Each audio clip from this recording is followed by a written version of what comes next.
Hello, hello! Oh, that's fun. Oh, welcome in, everybody. OBS? You wanna, you wanna be nice to me?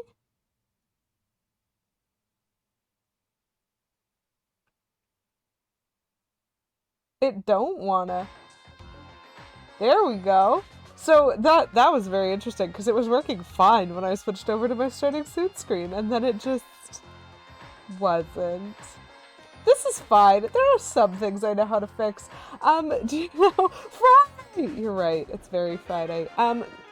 Congratulations, Petulant Cobra, on being the first viewer to redeem first for this first stream. It was the first line of text that came in, so you get to be first on this first Friday. Welcome in, and it is nice to see you. Also, good morning and happy Friday, Beavis, and good morning and happy Friday, Flame Crystal. I hope you guys are all doing well, and hopefully better than my weirdo connection that just stopped working.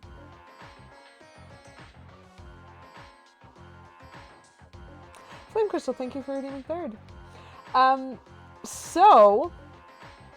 that's a good point, Beavis. Friday! 'Tis a Friday. I hope it is a Friday for all of you as well. So welcome in. I currently have like 12 extra windows open on my computer right now, because I am like 25 minutes deep in trying to figure out how to create a fax command. It doesn't exist yet, but I am working on that. It is a task. I forgot how much of a task this was to make counters in my bot. So I'm having fun. We're all having fun. This is fantastic, and we're gonna ignore all of that and do some backtracking in-game. Hooray! I'm doing pretty well. This has actually been a really nice morning. Thank you for asking, Flame Crystal. I hope everyone else has had some positivity in their morning as well. But this week has had its ups and downs, and today especially, I'm like feeling on the ball in a way that I haven't felt in a while, and I'm actually feeling awake, which is nice. I don't know what's causing it, but hey, thumbs up. And happily, just to point this out to anyone who maybe doesn't spend a lot of time looking at their meaningless calorie redemptions, it is a new season, and I can tell it is a new season because I have new random cute things behind me. Look at this. Look at this. This is a cappuccino, I am informed by a shirt. It is now autumn. This is what I'm referring to. Yesterday was the first day of autumn, which means I have some lovely new beautiful things in my like quarterly box of delightfulness that is all Pushing the Cat themed, but also Garlic Grove. Thank you for redeeming seasonal candy. We've changed them back. We've had almost 3 months of feuding between Canadian and American Smarties, which has been the funnest thing for me, and I can't say that won't come back. But we now have seasons again. Oh, you're doing count at work, so not that great. That's unfortunate. This is Halloween. I'm a little bit earlier than Halloween because it is still just fall. I'm giving myself until October before I start the Halloween.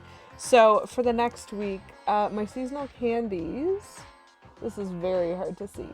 That is a little maple leaf made of hardened maple sugar. It's basically like hard maple syrup. And that is my fall candy because leaf fall down is what I'm going for. But I will be picking up some actual Halloween candy for the month of October because we are at the spoopy season for a little bit.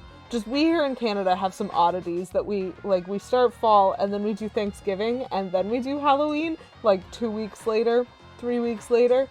So I'm in like an in-between where I'm not yet certain how socially acceptable it is to just dive into Halloween.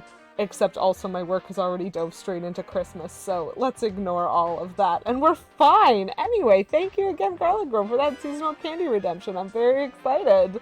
I'm so excited for like slightly cooler weather. It was 7 degrees this morning. I'm like single digits. What? Beautiful. Absolutely beautiful. Very good for sleeping. Maybe that's why I feel so well rested. All forms of maple syrup non-seasonal in Canada?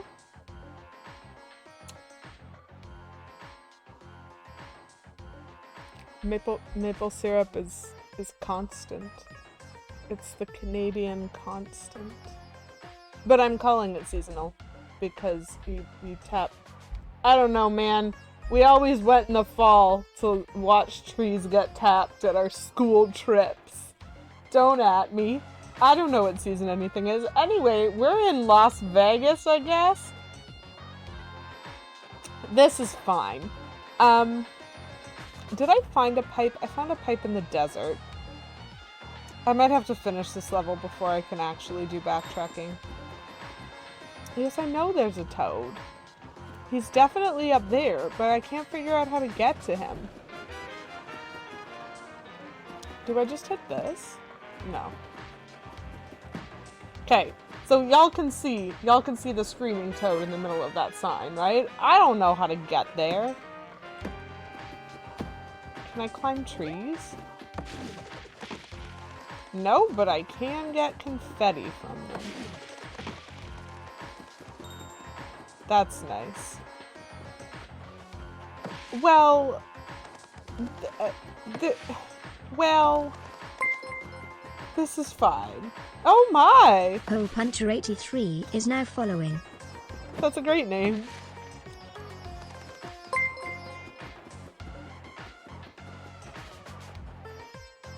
TTS, are you gonna? Okay. I think my TTS panicked. It had too many things. Thank you very much for the follow, Hole Puncher 83. I love your username, and thank you as well for the follow, the Purple Streamer Boss. I appreciate that you're purple because obviously, as you can tell from everything, I enjoy that color. It's a great color. Nice to meet you both. Okay. You know what? We'll come back. I parked very well. Ban of the Hole Puncher during paper streams. Honestly, that feels like it would be a reasonable reaction. So just to remind everybody, we're supposed to be figuring out how this yellow streamer got buried in sand and also what happened to the sun, and also, I don't know, what are all of these random, like, glowy spots? And instead of doing any of that, we are recalling that we bought some badges last time. And those badges are very fun backtracking tools. So you can put them on, and it gives that little, like, bell ringing noise. Hold on, I'm going to put that a bit further away. That little bell ringing noise that you are hearing whenever I get in proximity of something that I haven't found. So we are about to start pursuing some of my personal failures. This is what we're doing. Hole Puncher 83, thank you very much for redeeming non-seasonal candy. I really appreciate that. So I currently have some maple syrup in my mouth for the seasonal. That was a Karshu Flame Crystal, you are right. I currently have some maple syrup in my mouth for a seasonal candy, but our non-seasonal candies, just to see exactly how angry I can make everybody. We have our non-seasonal candy canes.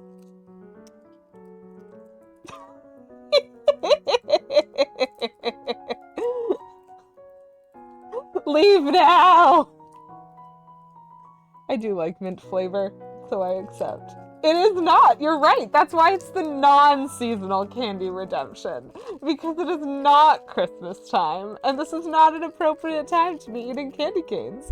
And so non-seasonal redemption. Thank you very much, Hole Puncher.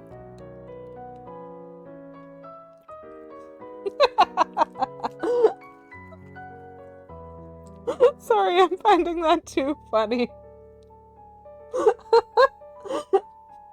Well, like Beavis said, no one suggested it had to be a Good Friday today.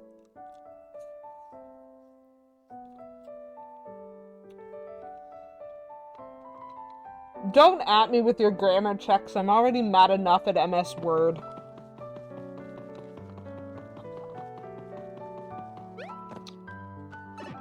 My mouth is so full of candy right now, but I really just need to rage about this, okay?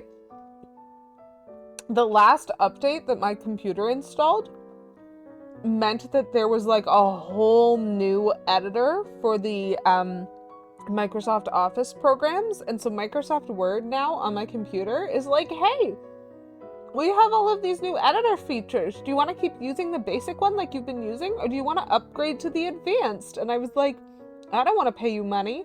I'm going to keep using what I'm using. And then it was like, cool, just FYI, we've changed everything. And so now this 40-page document that you've been typing up is just full of grammatical errors. And I was like, really? I mean, I'm pretty good at grammar. So what do you got here? It had flagged every contraction. It had flagged, like, I used the word close as an adjective, and it had flagged it and suggested I used the wrong verb tense for this verb. And I was like, it's not being used as a verb in this sentence. Sirs, please no. So I'm already pretty ragey about grammar today. I had a rough evening. Do you know what's a fun flavor? Minty maple. That is a very fun flavor to have here right now. So what we're trying to do, the purple streamer boss, where's the sun and why did I see a hole on it? I would suggest that maybe that's because Hole Puncher was around. However, great noticing. Fabulous, like, attentiveness to detail right there. The sun is missing. That's the level that we're working on. We don't know where the sun is. There's a lot of stuff that seems to be missing, and we don't know how to deal with it yet. So we've been told that that desert is very, very, very hot, and then we got there and it was instead really dark and not very hot, and the sun was missing. And so I think we have to give an offering to the oatmeal on the altar. I'm not making any of that up. To get it to turn into the sun again or something, we're trying to find the sun. Except we're also trying to find a lot of other things, so we're ignoring the fact that the sun is missing for now. Let's move on. Well, that's true. Maybe Apollo is just like, no. Contract. So, what we're going to spend a little bit of time doing, because I don't know how this backtracking pattern works in this game right now, as you can see, in all of these lovely little levels, we've got some percentile markings going on here. So on, where's the one? On the Graffiti Underground, we've found 100% of the toads that need to be rescued, and we've rescued them. We've repaired 100% of the not bottomless holes, we've collected 100% of the collectible treasures, and we've hit 100% of the question mark blocks. That is not true of most of the other areas that we've been to. And so I want to do a little bit of work to see if I can figure out why. So, on our accessories page, we have the toad alert. We also now have a treasure alert and a hidden block alert. So I'm just going to switch over to the hidden block alert real quick. And we're going to take a little walk through the Whispering Woods to see if we can find some hidden blocks that we might have missed.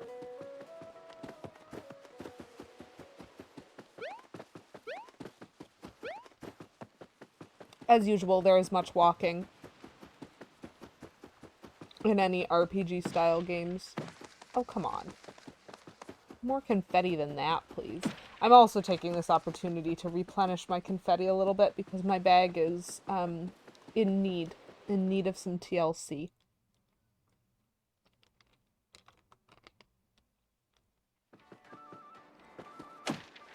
Ooh, I liked that amount of confetti. Not that amount.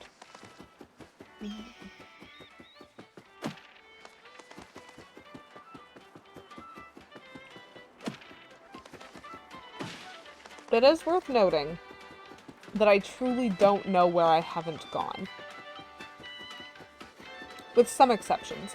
So this cabin here, it is missing a toad. Like, when I go up to this cabin, I can check it.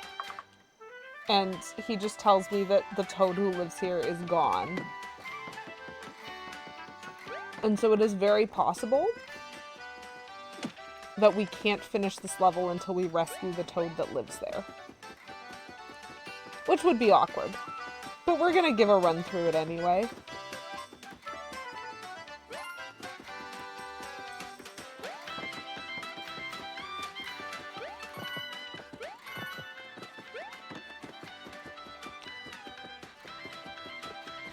I'm just waiting for, like, a bell or something to go off. Oh yeah, the wood that desperately would like to be burnt. Terrifying.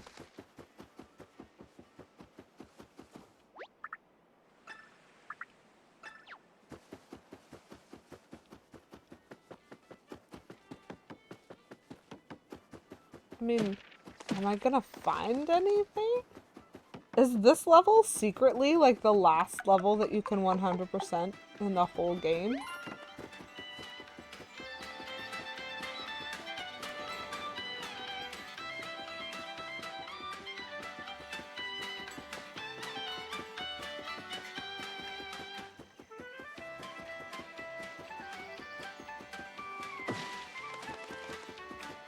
I just really like this song. Okay. Cool, so we ran through the entirety of the toad camp. Didn't get any little bell. Oh.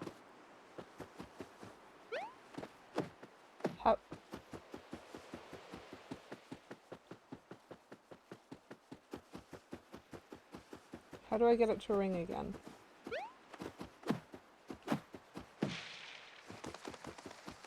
We got a ring.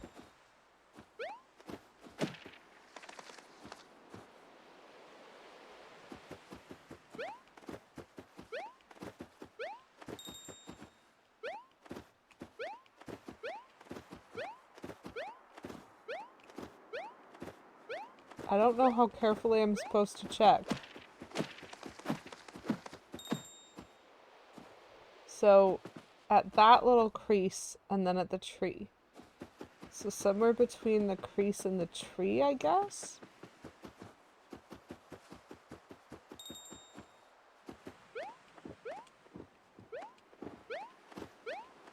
But definitely seems to be, like, on the back half. Like, if I were to run around here... Oh, nope.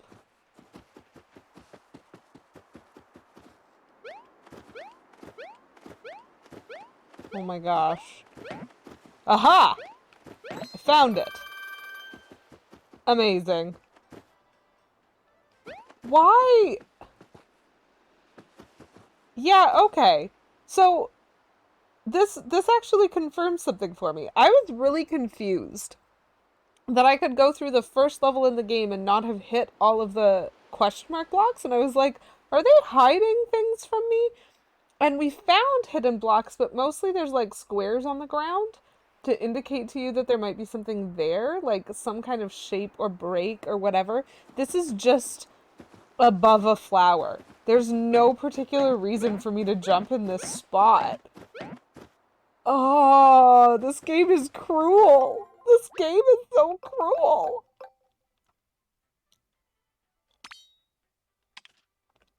We didn't have all of those, right? Yeah, we're still missing one of those. I also have, like, definitely run through here before with the toad indicator on, and it didn't tell me about any toads that I was missing, so I'm not sure what else to do other than hope that eventually I open the cabin. Let's see what happens if we go through this zone again.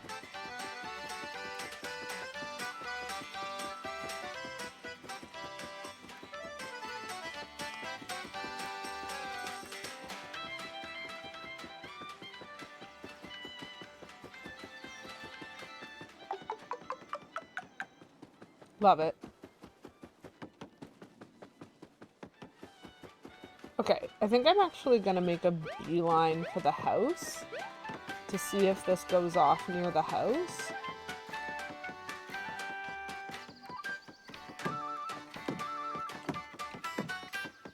It did not.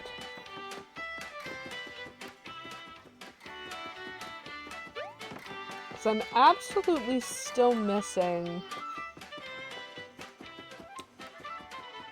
See, like, this kind of square is normally what exists if you're either supposed to do, like, a hammer or a jump, and I figured it was, like, super obvious because it was the first level. But the other thing that we have is, like, for example, this block was a visible block, and if I jump on it and jump, there was another one up here, and I'm like, again, like, that's a signal that I'm used to in the language of Mario games, of where to look and where to check. And it just feels like they're signaling to me now that some of these are going to be impossible to find. I don't know how I found that one, because I think it was a secret. Okay. Interesting.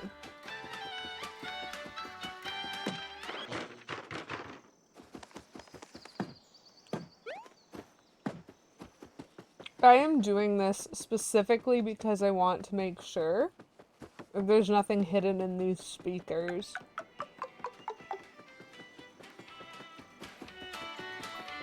I broke this one by accident last time.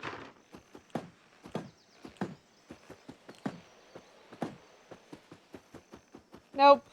Just silence. Just silence. Awkward silence. Ah, okay. So, I have the backtracking tools, but that doesn't mean I can do everything. Okay.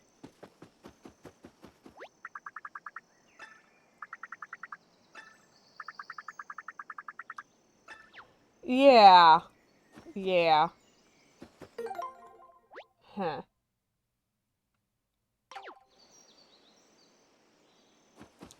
Is there a way to get up onto the house? There isn't, right?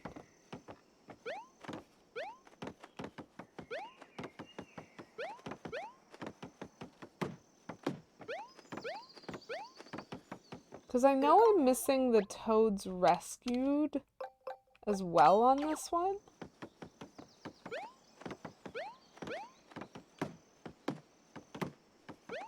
Is there a way to get back here? I don't think there is. Now I have to try. Okay, I can't change direction midway through a jump. It does not work that way. Nope, I will fall if I keep going there. I can't go under there.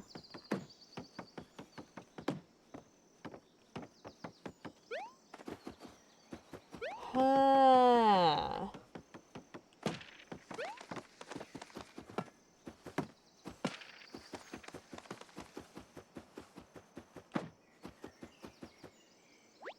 Ah.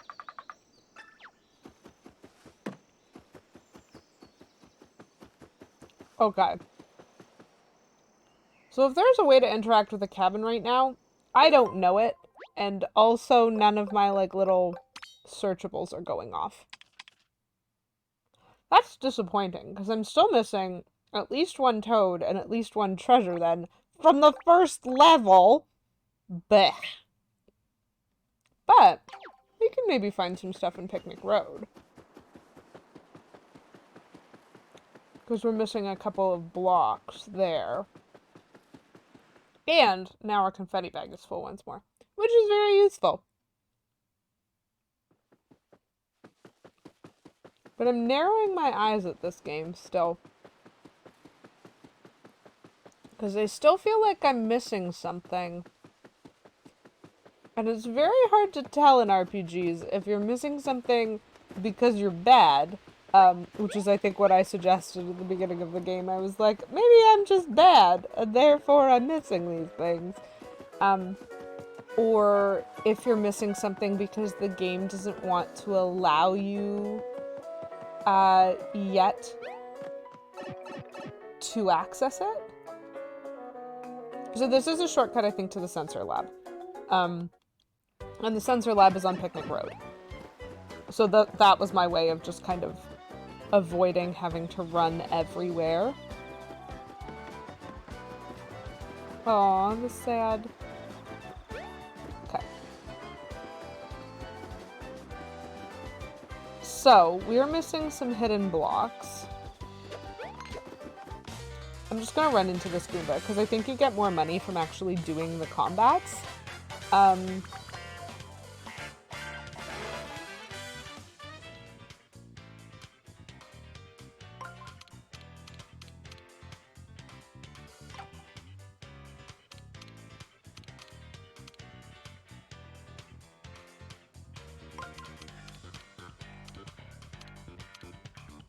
This is weird.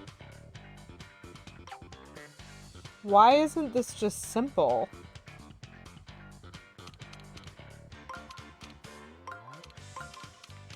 Okay. That's fine.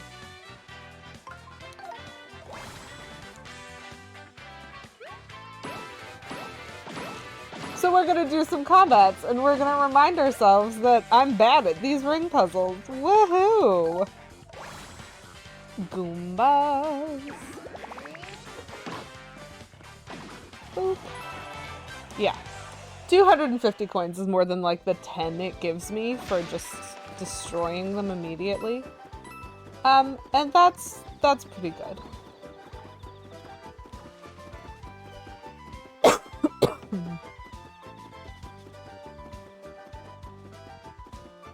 I think at this point it's just hope that it will tell me.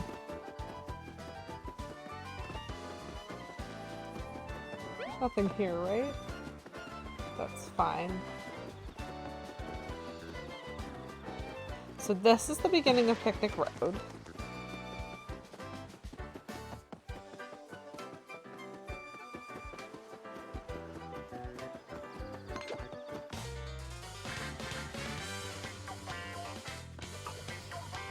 Oh, cool.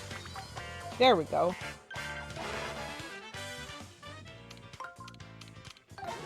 A nice, simple puzzle. The first puzzle of the game.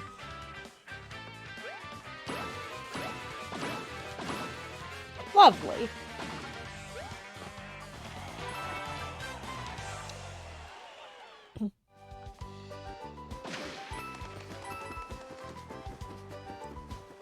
How did I find that one? Maybe that one wasn't invisible. Maybe that one was normal. Hi, Kate Bloomer. Welcome in. Happy Friday. Puzzles? That wasn't part of the deal. I'm altering the deal. Pray I don't alter it any further. How are you doing today? Hopefully you're doing better than this one. He seems sad. Come here. Ooh! How exciting!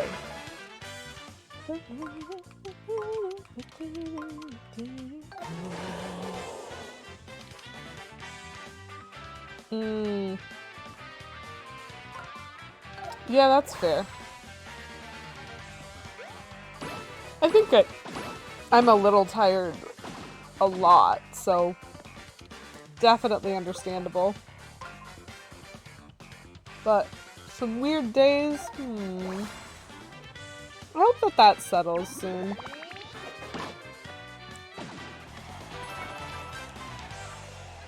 Because, I mean, it's not, like, you didn't say necessarily bad, but, like, still, it's nice to feel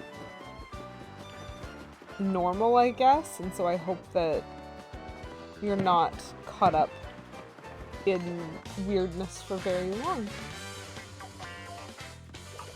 Do you have a weekend this weekend? Is that something you're looking forward to?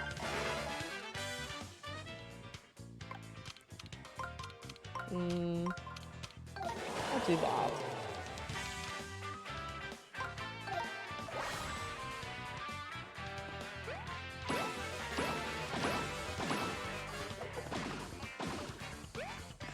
There's so many toads, chat. There's so many toads that we've rescued. I want more toads.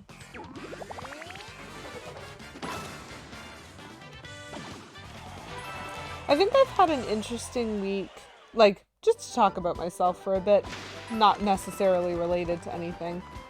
I've had an interesting week in the mental health department because, like, by and large, like, this feels like one of the first weeks in a while that I've had, like, a good work-life balance that has enabled me to, like, make good choices about how I spend my time and what I do.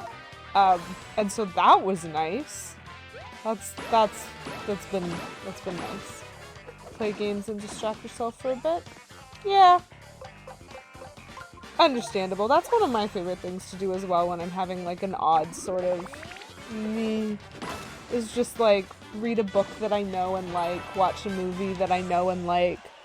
Actually, one of the things that my therapist specifically recommended when I have, like, odd off days is to take a break and watch one of my favorite movies that is always a feel-good movie. And I was like, really? Love that idea. Or, like, play a game that's a vibe. Make playing Paper Mario your job. You know what, Garlic Grove? One of these days, maybe. Just learn to speedrun all of them. Start bad, eventually get good. Do you have any more accessories? You've got more accessories? Oh my gosh, they're expensive. The accessory shops, man, they're so expensive. But I am gonna buy that one.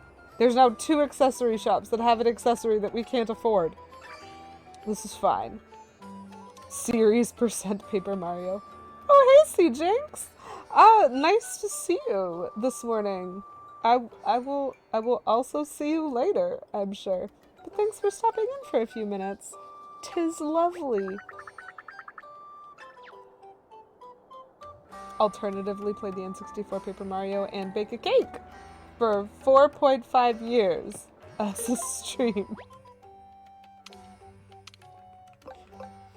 Okay, so time plus we have heart plus we have. We're gonna get guard plus at some point, but I think there was something else that we could have bought. I don't remember where though. That's fine. We're just gonna keep collecting money. Things are expensive in this game, chat. And, like, very irritatingly.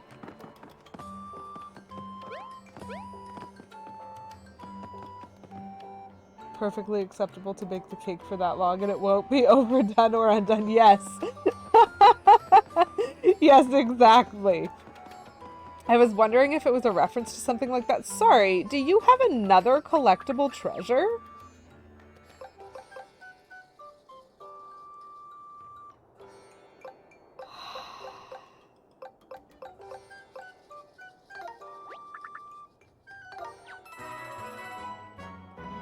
Thanks! I have so little money right now in comparison. Amiibo scalpers are the worst. Yes. 4.5 years is a very long time. That is very funny to me that their coding was, like, just not good, it seems. Okay, so we do still have the hidden block one. Yeah, we're only missing blocks.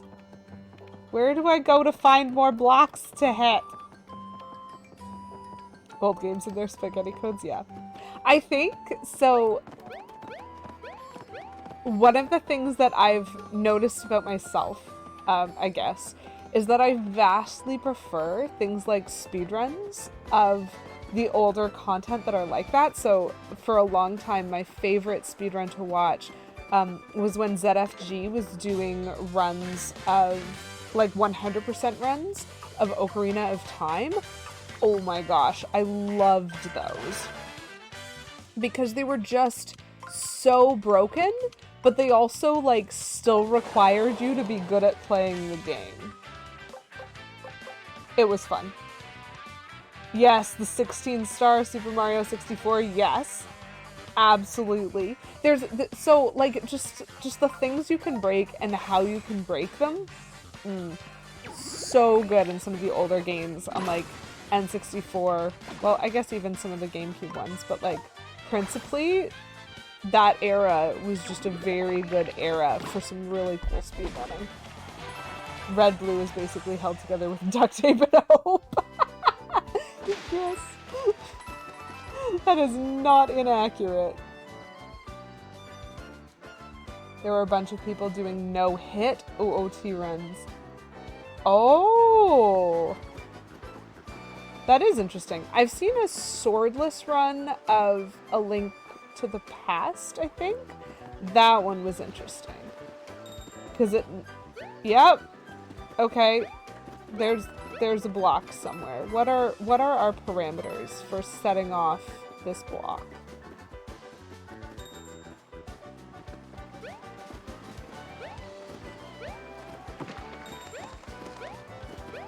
So somewhere near this rock? Maybe?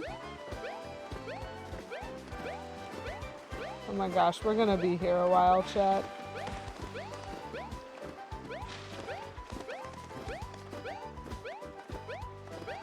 There is nowhere visually that stands out to me as a place that should have a block here.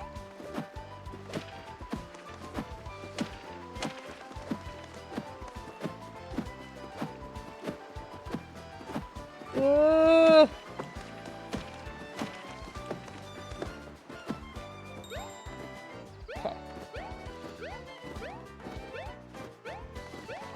Yes? I think I'm remembering it correctly, because you do it swordless, but, like, until you get to Ganon, I think, and then you have to do a glitch to something break rules?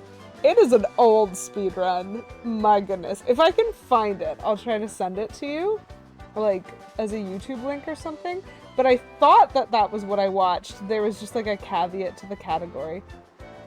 Is there a place that stands out spiritually, though? Yes, Cobra, there is. This one. Okay, I was joking. Fight me, game.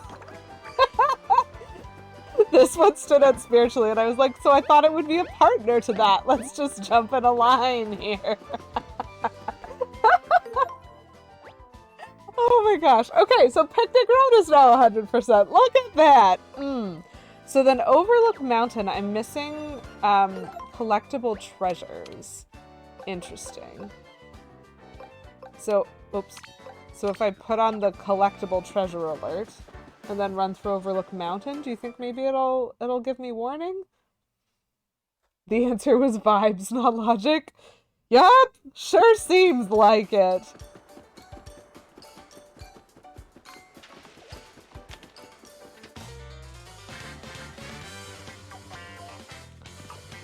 And again, I'm literally doing, do I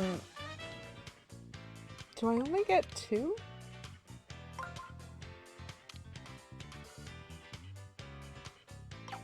I don't think that's gonna do it. No. I think this is the one where I do that, and then I do that. Yeah, we got it. I understand puzzles. Chat, remember that time that I spent 15 minutes staring at a puzzle that I couldn't solve? Because I just refused, and then it was actually the world's easiest solution? I remember that. Violence isn't the answer, it's the question. The answer is knife. Oh no. I think that they might get to attack first, because they had the exclamation point.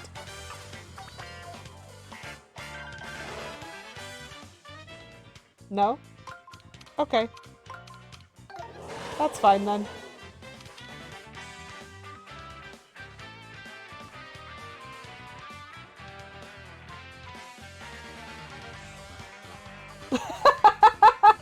Garlic Grove, thank you for redeeming word of the stream. Violence? Seems pretty appropriate given that we're playing a Mario RPG wherein we do a lot of boot stomping and hammer whacking on things that don't deserve it. Is it bad that I don't remember the context of literal child from like the last one? I remember saying it before it was redeemed. Violence is the question. That's true. It's so appropriate. Oh, this box of chalk, man, it is hefty. I have a hefty box of chalk.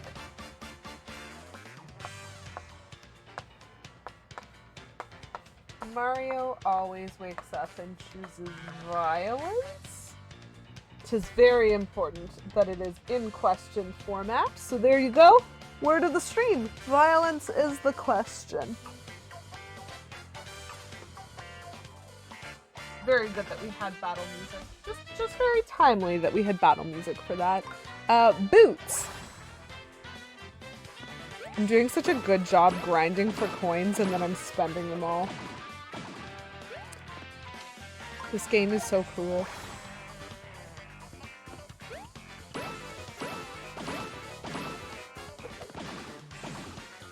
Clothes and coffee. I too have clothes, but not coffee. I have tea.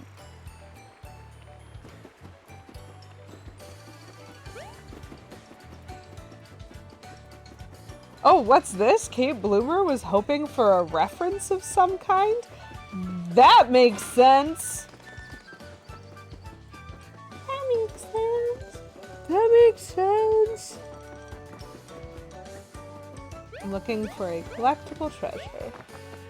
Do I have to, like, beat the dumb fishing game for a collectible treasure? Is that what it's gonna be? Slow.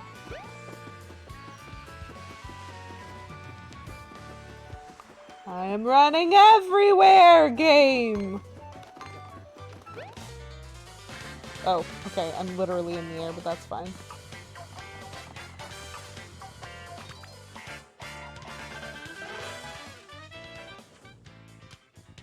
These are both little slidey slides. Whoops. Nope.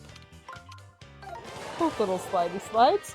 I hope I have enough, like, combat capabilities that a boots is just gonna deal with these guys. I think so. I've gone up quite a lot.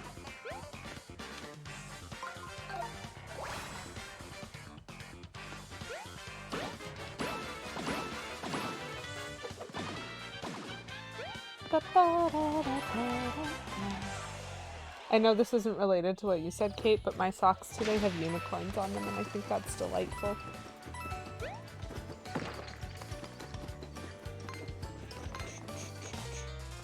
We're gonna go there.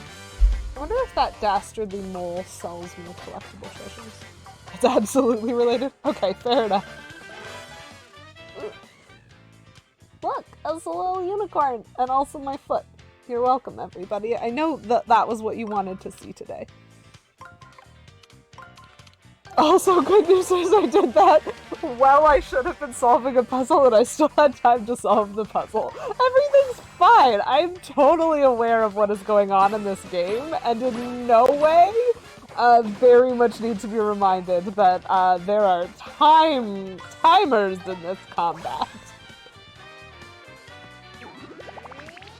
They're like one of my two favorite pairs of socks because they've got like the little unicorn on the toe. I like wearing them with like round fronted, like pointy. I have very glittery shoes. And when I wear these with glittery shoes, you can just see the unicorn face and glittery horn coming out of the front of the shoe. I think it's perfect. It seems exactly appropriate. So we're gonna run this way. Yeah, we found that one. There were lots of sneaky little collectible treasures here. Hey dude.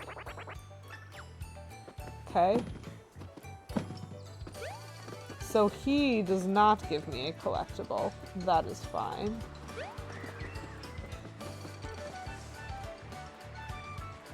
Oh, wow. That would be incredibly subtle to pick up on.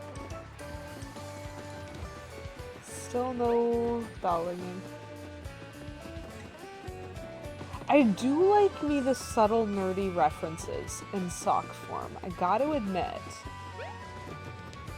I am one of those people who doesn't own a normal pair of socks. I had to go out and purchase socks when I got the job that I have now because it actually requires that you wear black socks. And I was just like, yo, I'ma need me that, apparently.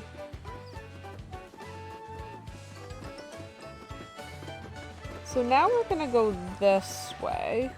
Because I'm suspicious that the collectible treasure has to do with this fishing dude. But we're first going to go the wrong way again. Yeah, okay, we found that one already. Delightful. Yep.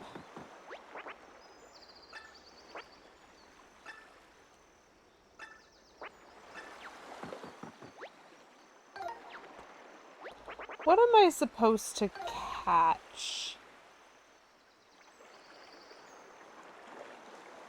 to get a collectible treasure?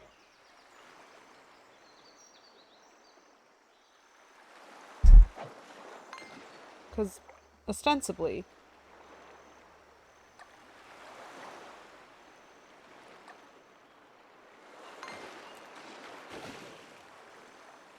it's something. Yeah. Cool. I love the Koopa in the back giving me jazz hands. Yes. Ooh, there's a big one. No, don't swim away. Swim back over towards my bobber. Nope.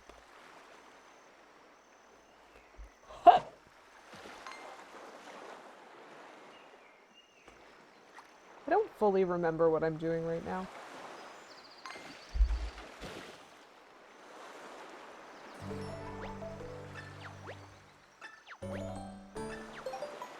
Tool?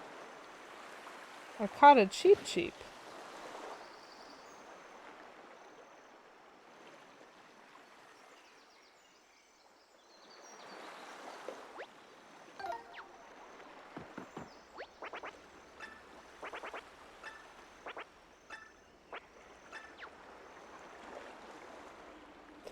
Maybe what I'm supposed to do is catch the monster fish and then come back here and talk to him. And that's when I get the collectible.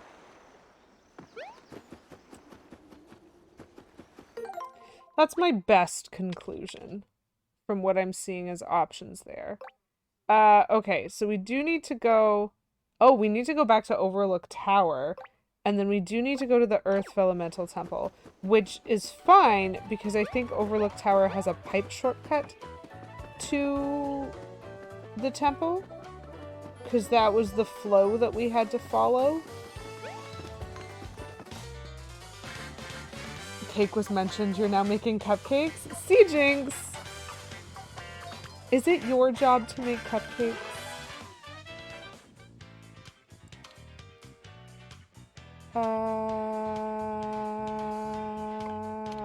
I think this one I solve like this. This is fine. Cupcakes are great. Well, there are ice cream cupcakes as well, if you go to DQ.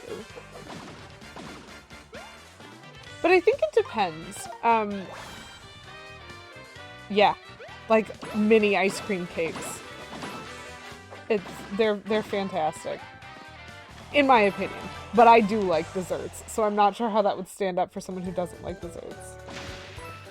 I do like your cupcakes too, and so it's understandable.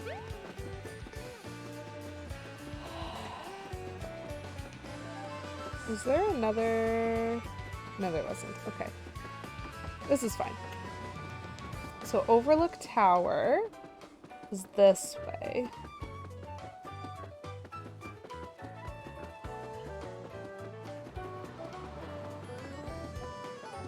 So we are missing collectible treasures here. Do I have the right accessory on? I do. Okay.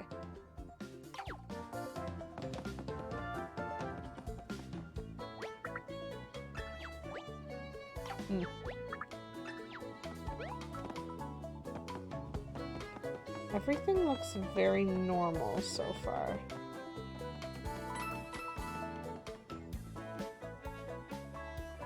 So this was a boss battle level, and we didn't get to do a lot of it when we were here the first time.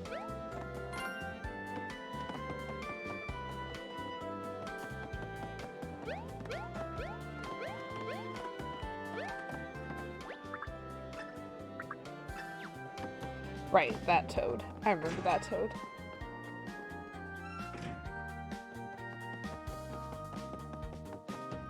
Well, it depends on what you're thinking, Kate Bloomer. I would suggest all of your B-Day money is allowed to be spent on you. And so if what you want to do with it is, like, you know, get some birthday cupcakes, you could. Hi, Buttons. Welcome back. We're backtracking. And trying to figure things out. Oops. I pressed the open button. Ugh! Hate it. This is fun. This is fine. Thank you, Bad Buttons, for redeeming third.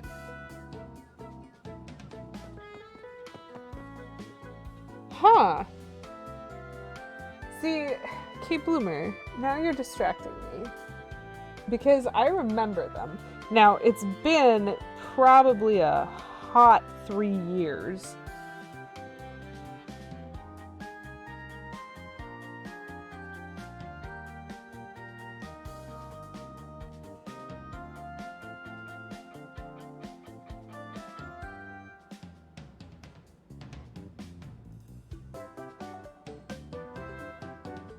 So, they have the cakes.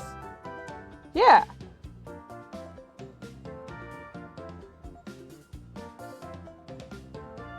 Okay, that's different from what I remember, and so I don't know if there's like more than one kind. Yeah, no, that's not gonna focus. DQ. DQ has cupcakes. I don't know if every DQ has cupcakes, but mostly if you live near a Dairy Queen that has ice cream cakes at all, they're usually somewhere in the like freezer where they store the pre-made ones, have like little minis that you can either buy as singles or like in a 4-pack or 6-pack or stuff like that. I mean, that's just been true of every DQ I've ever been to, but I don't know. I don't know if it's true. DQ definitely has them. Hi, Kim Enzel. They changed the color of the roof? That's so weird. Okay. Hi. That's nice, but I would really like a collectible treasure, actually.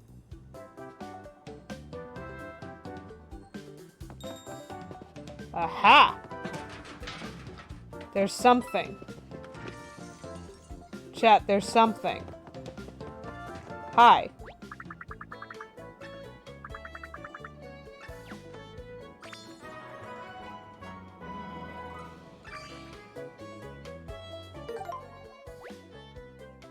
One of two. Okay, so I did need to talk to the chef.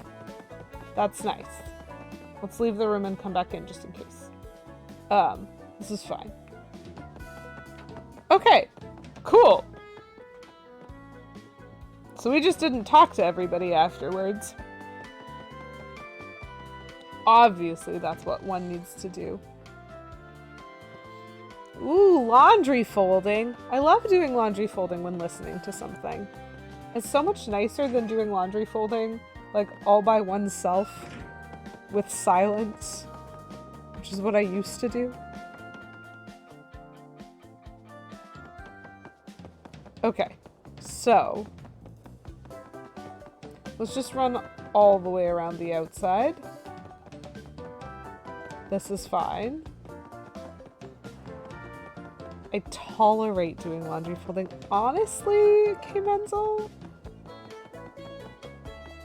depending on what it is, sometimes it can actually move it to enjoyment. But it is true. I used to really, this is the story.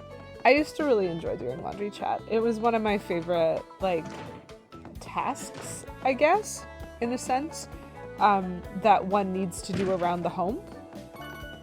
I definitely want to ride the elevator all the way up and all the way down at some point. Oh ho! Here it is. And then I moved here. And now laundry is shared and frustrating and involves multiple elevator rides. And it's not as pleasant. And so it's no longer just a nice casual chill thing. It's now a task with a capital T. So I need to find ways to like bolster my vibes while doing laundry. It is one of the things we bonded over when dating. It is one of two things that one of my friends said I used to flirt with you. And I was like, I am not flirting over laundry. And he was like, yes, you are. And I'm like, okay, you might be right. Cool, there's the other collectible treasure. Thank you for making this easy. Let's take the elevator back down. Boom. Apartment living has changed the foundation of our relationship. Yeah, we no longer have access to stacking toys. Anyway, this is fine. We have our own washer, but got a new laundry bag for camping, and it has backpack straps! That's very exciting, actually.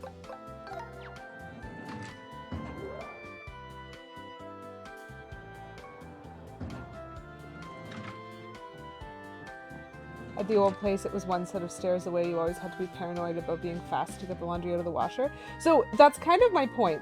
I've never had shared laundry before. Like, ever. And so it's not about the fact that it's an elevator or stairs. It's about the fact that other people, like, even when I'm not late, other people touch my laundry sometimes. And so it's just turned into a stress exercise. And I'm like, please stop touching my laundry. For any reason. I'm not late. Anyway, it's fine. It's very stressful.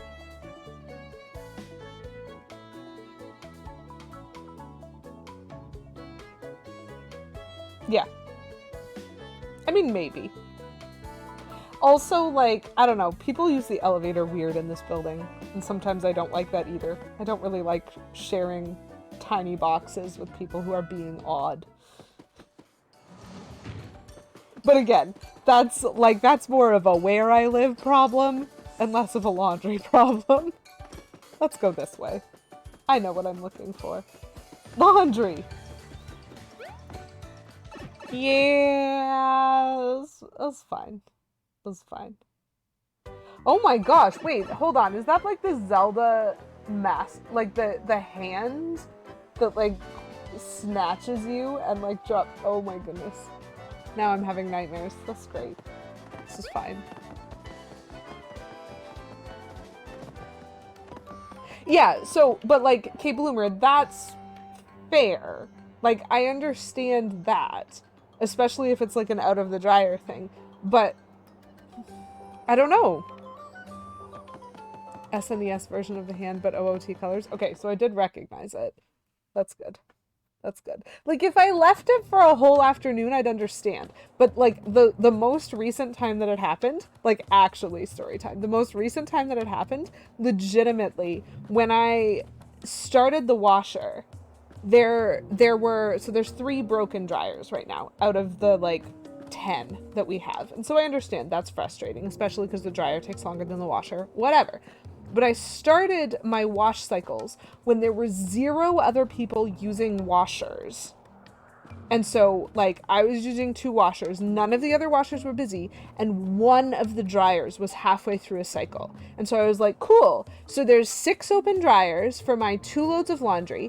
And nobody else is doing a wash cycle right now. And when I came down to switch them over into the dryer, nobody else was doing a wash cycle. And when I came down to, like, get them, someone had unloaded one of the dryers onto the table.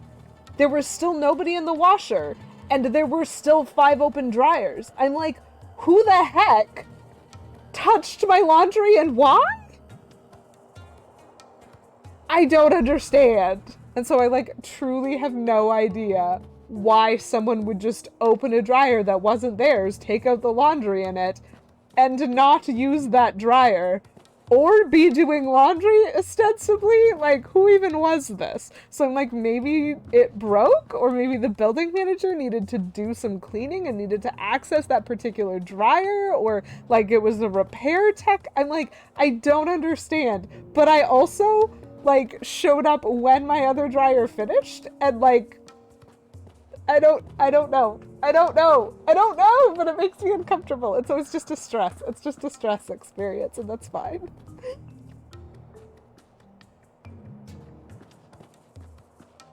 Okay, well, K. Menzel, yeah, that's fair. It's not coin buttons, it's building, like, laundry card. So when you move in, like, you get a card, or you, like, get a card from the property manager of the building, and then you can load money onto it through the, like, machine in the corner of the room and scan it. So it's not directly coin operated, it's related, adjacent. I don't know. Like, that's what I'm thinking. That's the best I can come up with, CJix, is, like, was the person who, like, did have their dryer load in when I started my washer and when I, like, did my flip over, did they show up super late and think that was their laundry and then unload the whole load and go like, oh, whoops, this isn't my laundry, dump it on the table, unload their actual load? Like, I truly don't know. It's so confusing. Is it Bitcoin operated? Thank goodness, no. Oh. I don't think so, because once you open the dryers, I believe they just end the cycle. And so you would have to rescan a card to turn them back on. Like, you in order to unlock the door and physically open it, you have to cancel the cycle that's going. I'm pretty sure. I've never done it, but it has a button for that. And I'm pretty sure that just, like, ends. And so you would have to pay a second time in order to send more laundry through. Oh, you don't have to cancel the cycle to open. Maybe they were buttons. Maybe they were. See, this is my point. I just understand how to use laundry, and so I don't like, make mistakes. There's so much paranoia. I know. I'm sorry, Kate Bloomer. But me too, actually. Same. Okay, so we are looking... Oh, right. I have the wrong accessory on, for one, because we're looking for hidden blocks here. So let me do all of that running around that I just did a second time to make sure. This is just what I mean. It just stresses me out, and I go, okay, that's fine. That's fine. Okay, so there is one here somewhere. Please move. I'm trying to jump everywhere.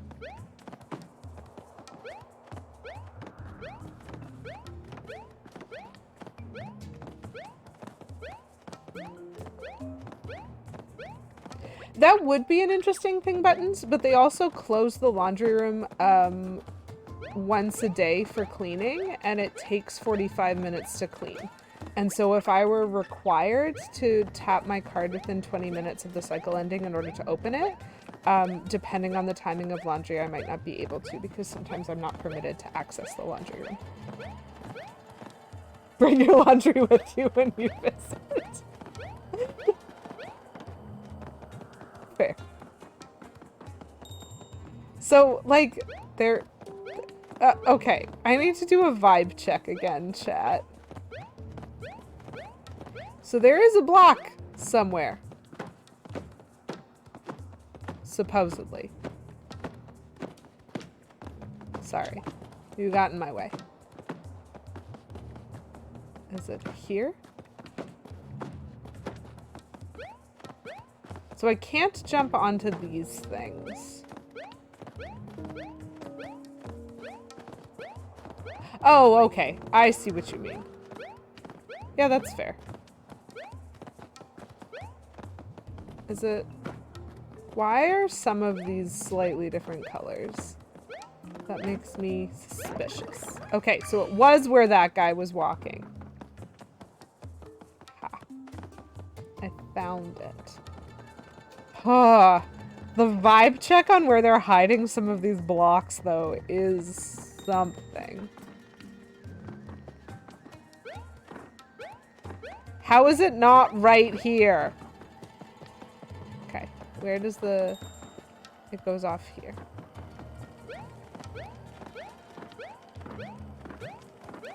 One would presume... Yeah, there we go. One would presume it wasn't anywhere on this because this was a movable entity. Okay, interesting choice of where to hide a block.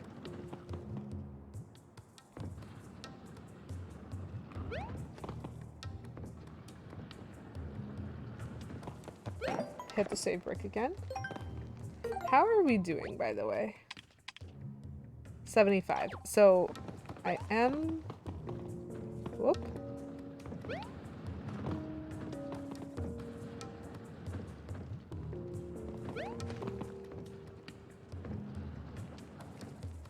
I am running back through this same temple that I've been in several times before looking for more hidden blocks. Whoop. Whoops!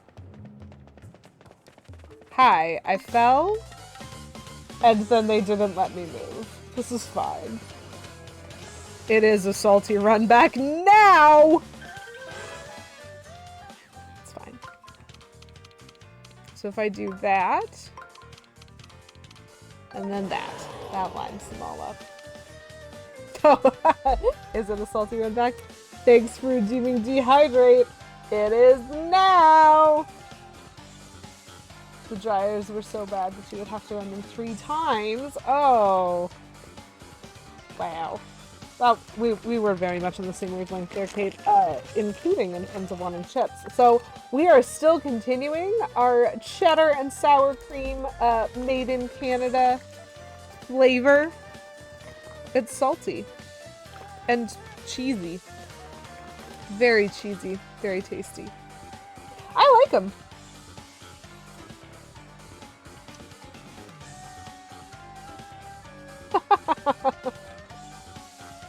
That's fair, Cobra. If I had to pay for a dryer to go through its cycle 3 times, I would just get a clothesline and be done with it.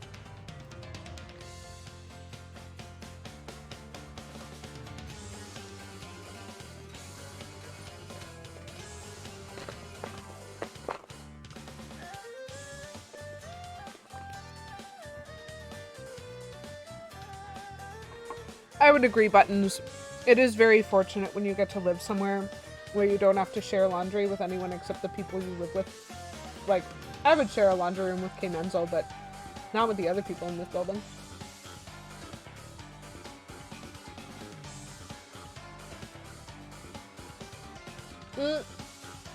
I feel you there, Kate. I have to empty the lint trap before and after every dryer load I do.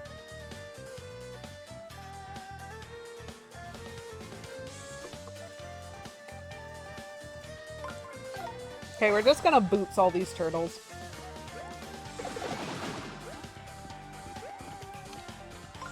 And hopefully that'll be enough.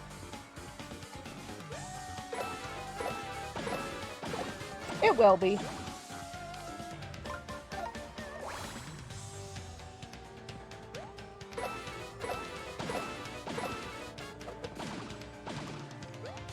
It does kind of remind me, because the last time I had to share laundry was in university, and it does actually kind of remind me of that, in that, like, people seem to have their own understanding of, like, the rules of the sharing, and sometimes people are less than nice about it.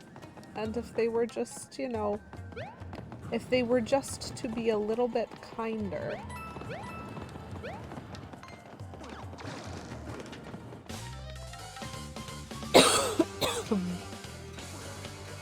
If you just leave it for the next person, then everyone does an equal share of lint and K-cup removal, whereas if you expect people to do it after, then you'll just get disappointed. Yeah, we're gonna do it like this. That's fair. I kind of don't mind. Ooh, that dude's still alive. This is fine. probably. I just don't mind the extra labor sometimes. Thank you. And the Mecha Koopa left. This is fine. Too Canadian to inconvenience others like that. Fair.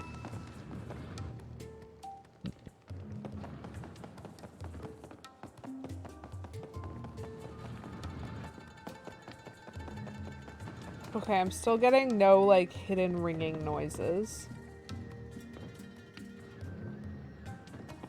So we'll head over this way.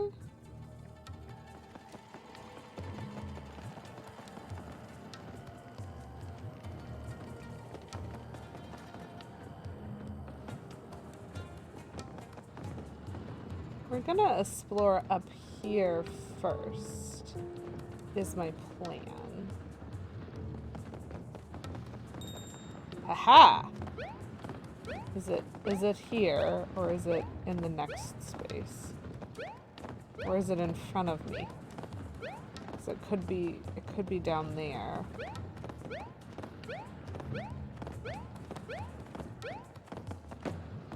Oops.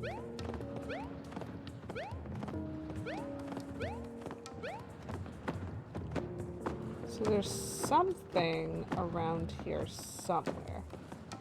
Okay, well, I'm gonna hit that. Is this a separate one or the same one? Okay,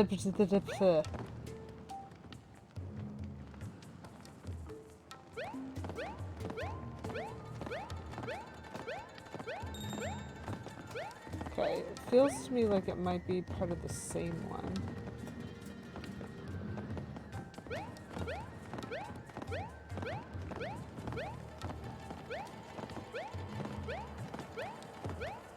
Okay.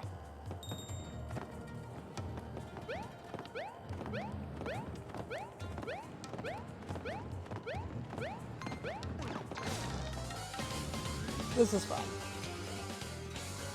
Ooh, 2 waves. How exciting!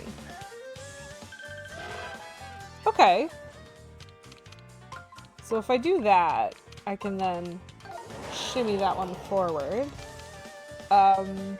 Yeah, we'll boots these guys, and then we will take that Sky Dragon. Hey, that guy's got a hat! Yes.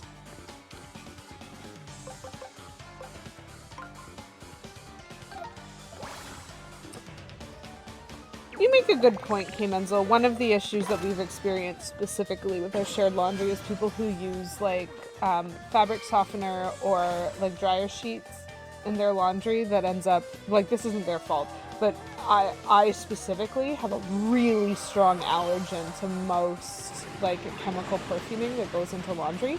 And so if I use a machine that has been used by somebody who, like, used something scented, like, I don't know that when I put things into the machine, but my clothes know it when they come out. And that's unfortunate. Not anybody's fault, it just is. Oh, vinegar. Interesting. So this is one that I could solve in 2, or I could solve in 1. Yeah, let's shiny hammer, why not? It's not anybody's fault, it just is unfortunate to be me. Because I never know. I never know until it's too late. It's okay. Ant battles. Okay. Okay. So where are these hidden blocks?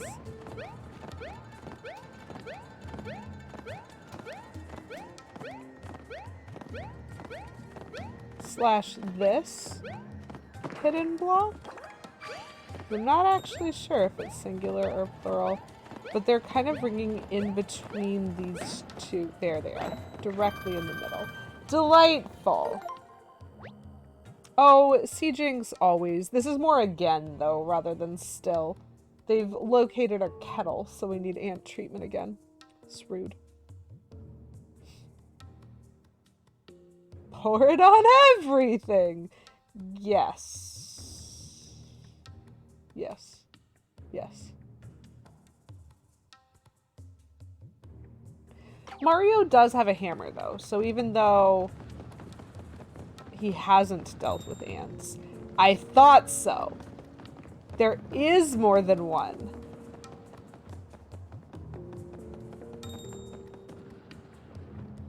Is it in the same place but up there? Like, I'm still getting the two...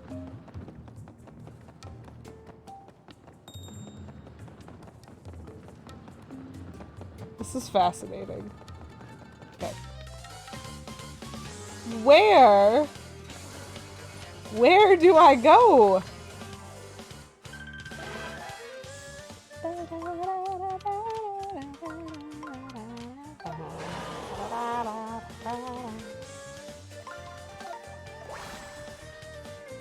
This is so good for my wallet. Like, look at this, chat. I've spent 6,000 coins, and I'm back to 8,000 coins, which is good because I have another 6,000 coins to spend. Like, right outside this level. Like, my game progress. Beautiful. My laundry progress, less so. It's fine.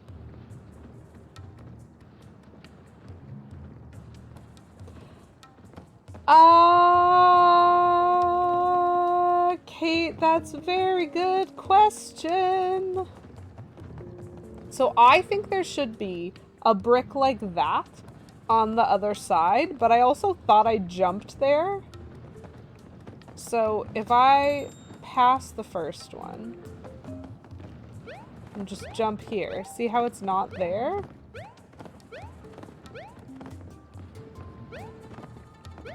It's also not in a line with this. This is a very bad idea. Okay, cool. I'm thinking of jumping onto this and then jumping to see if there's another brick above that brick.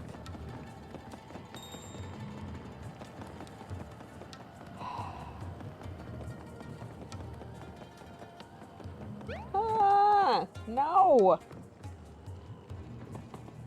Come on.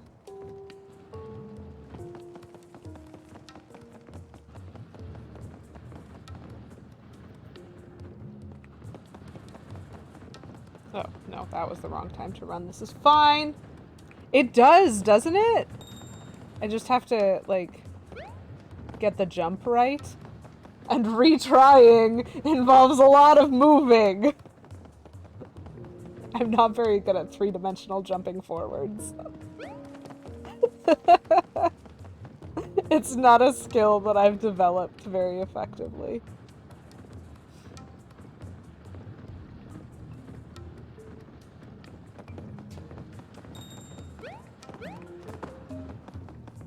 But I just can't think of where else it would be.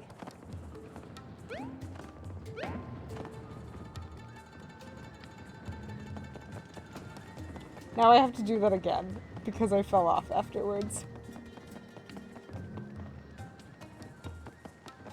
I freaking called it!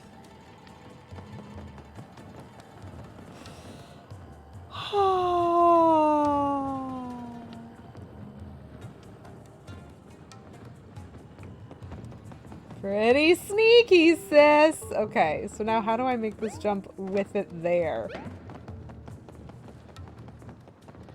Nintendo does what others don't. This jump got so much harder because I missed it.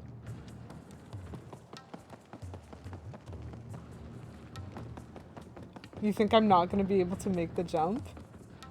But, like, is it still going to stay invisible? Or has it now been revealed?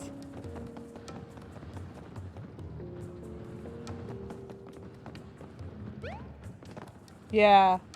I really do hit that brick. Okay. So, time to reset the level.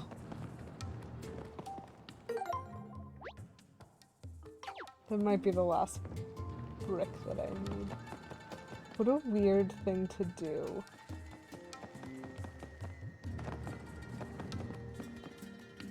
We'll just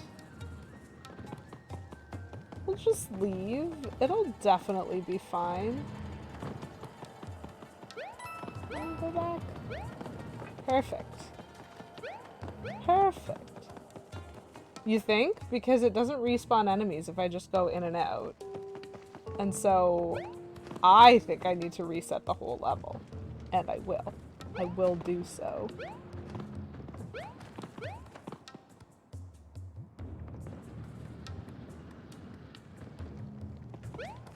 That's a great question, Cobra. That experiment will be saved for a future attempt.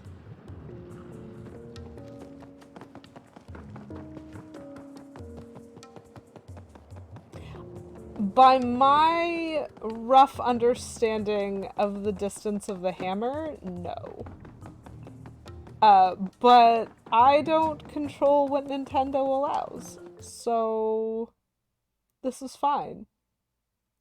Watch me reset it and it still classifies that as found. I would cry. Team Precision. Team Shell.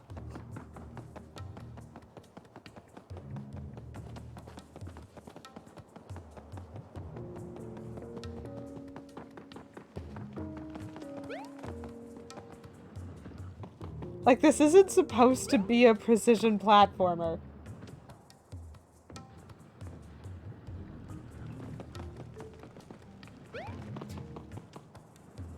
Ugh.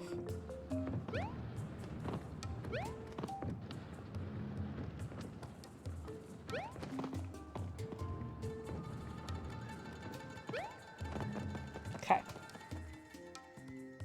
It's not like Mario is known for being a man who jumps at all. Like, no one has ever called him Jumpman. Ha ha ha ha ha. Let's... Oh, no. I wanted to fight him. This is fine.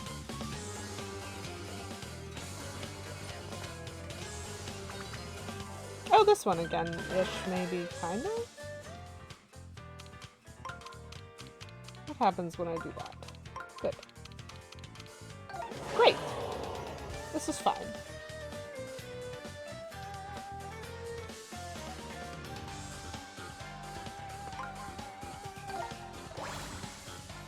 Amazing.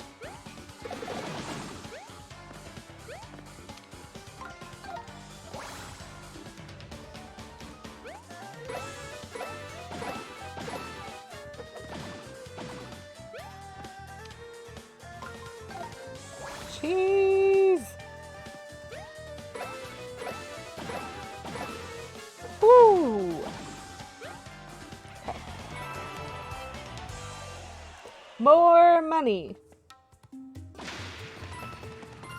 Thank you. At least I know where it is. Even if I don't know how to hit it. Okay. Is it gone?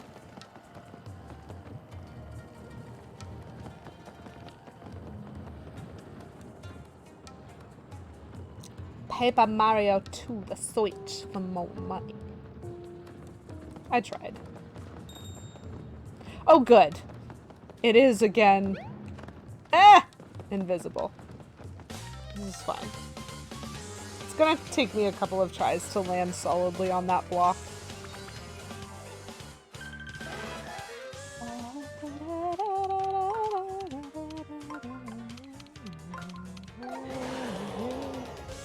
I know.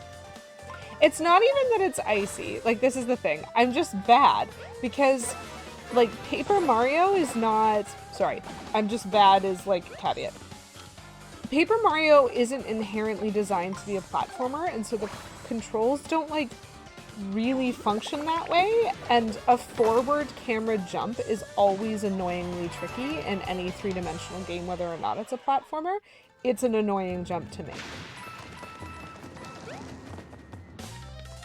Such is life. Mario just borrowed Luigi's shoes.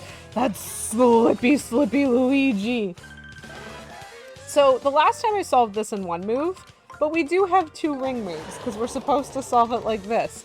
I don't know why it matters, but I just thought, you know what, I'm doing it again. We'll do it the way the game wanted me to. Fine.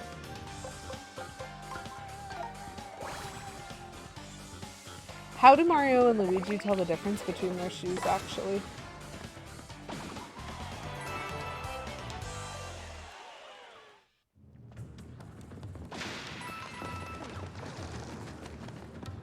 Oh my gosh. That man flung himself into the sun. Luigi is taller, you assume he has bigger feet? But is that confirmed? Do I get 2? Cool, so what I'm definitely gonna do is just kind of shuffle him like that. Luigi's shoes are slippery, okay. Fair point. I accept. Mario has orthopedics. I'm not looking up Luigi's feet to find out. Yeah, fair. Good point. Don't do that. That sounds awful. But like, they don't look any different visually, and so we need ourselves like a game theory or something. Cool. Let's just cheat. This is fine.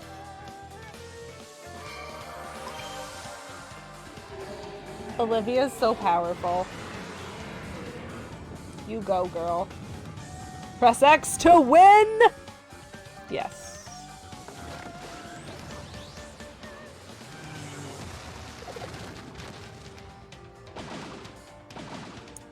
Because we have yet to come across an enemy that has more than 50 health. Okay. I will take that. Perfect. Now let's try this again. And this time, I need to make sure I land solidly on the block. And I need to not touch the directional stick when I am jumping. Which I didn't do last time, but he still, like, bounced off, which was weird. Okay. Nope. Just flung it over the moon. Like, it's so weird because I don't feel like I'm pressing on it very hard, but I'm just still going too far. Like I said, the RPGs are not really designed to be platformers, so their platforming mechanics don't, like, have to match anything, but also it means you're not using them a lot. And I think that's the biggest problem, is it's not about whether or not the mechanics are good.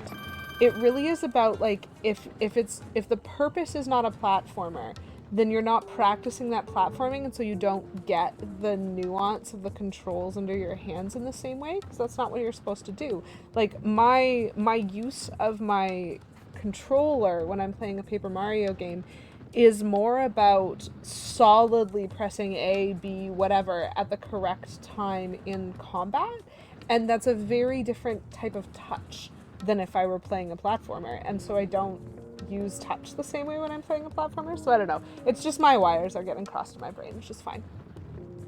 Don't jump where the block is, jump where the block is going to be. Amazing.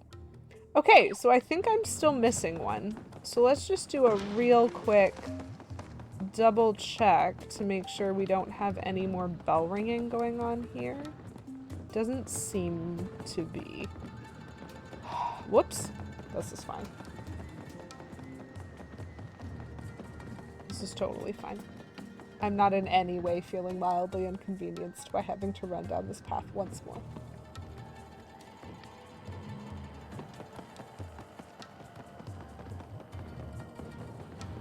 Totally fine. I wonder if I could have made that if I just kept running. I didn't want to risk it though.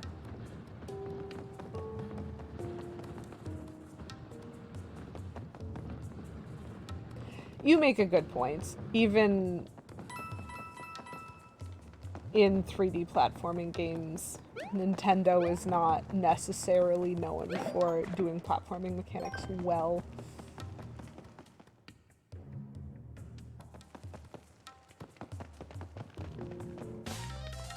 Yeah. Yeah. And I mean, you're right. It is the, like, the first. Okay, so I'm gonna slide those guys. Whoop, nope. Those guys there and those guys there. Yes, the controls in Mario 64 are certainly something. And they've absolutely, I think, improved them in future games, but they're still not my favorite thing.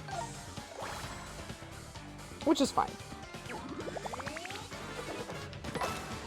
Like, I was even thinking 3D Land. It has imperfections, which is fine. For you, Sunshine has the best controls but the worst slope physics. That's honestly a really funny...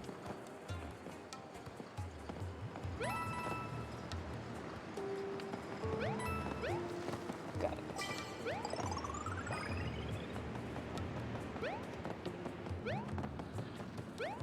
That is a very funny point. I have certainly found Sunshine suits some people. Okay, sure. But not everybody. At least I'm not hearing little bells. Yet.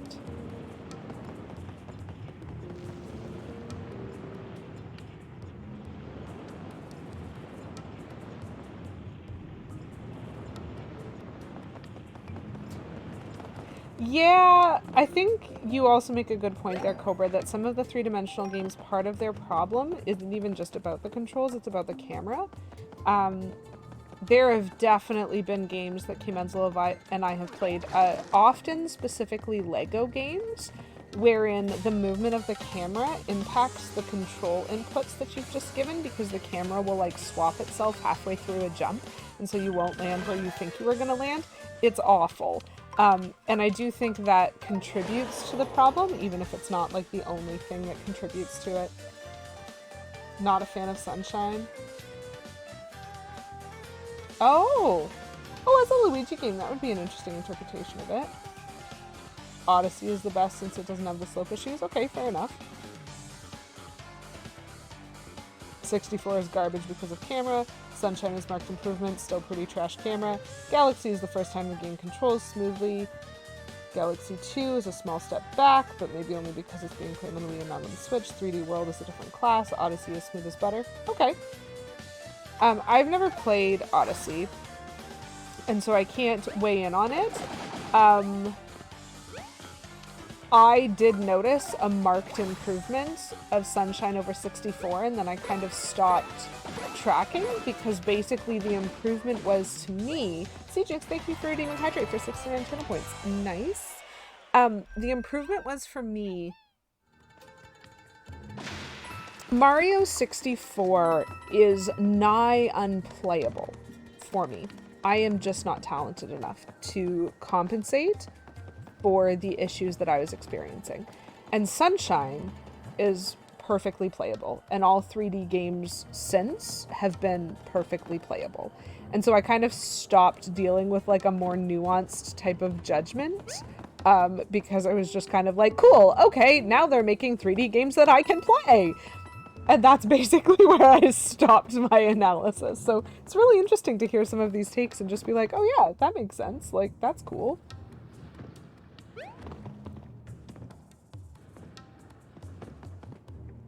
The anti-grav, you feel kind of messed stuff up? Yeah, that's fair. You think Odyssey is really where it peaked, Cobra? Okay, that's good. It was nice to see you for a bit, C-Jinx. I hope that you enjoy the cupcakes that you made and that you have a wonderful day. Bowser battles are an issue with 64? Yeah, that's fair. Okay, so... I found this one, and you're telling me there are two?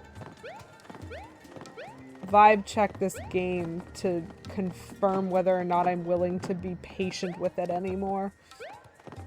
I do enjoy it. But boy, is that an interesting spot to put a... Okay. So where's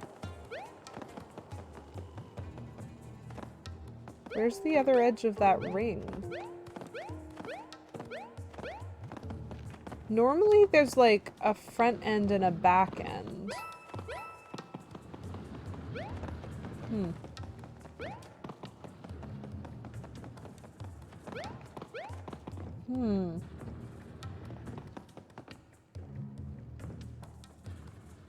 Yeah, so specifically, some of the like red coin collecting stuff in Sunshine is pretty trash.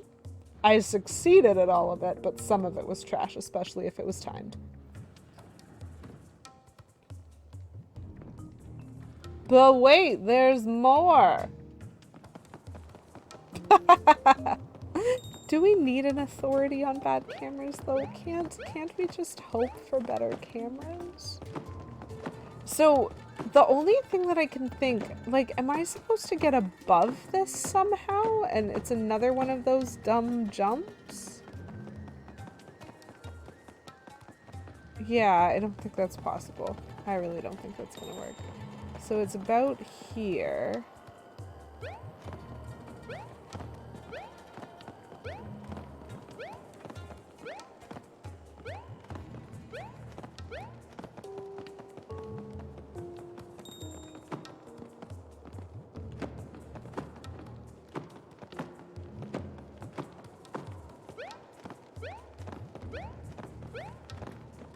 How do I vibe check this now? How do I tell which pixels I've jumped on already? So what's weird about this is it's not giving me a bell on that side. It's only giving me this one, and it's approximately here. And I'm used to the two bells being about equidistant from where it actually is. Boop the snoot? What snoot? What snoot do I need to boop? I can't boop the snoot.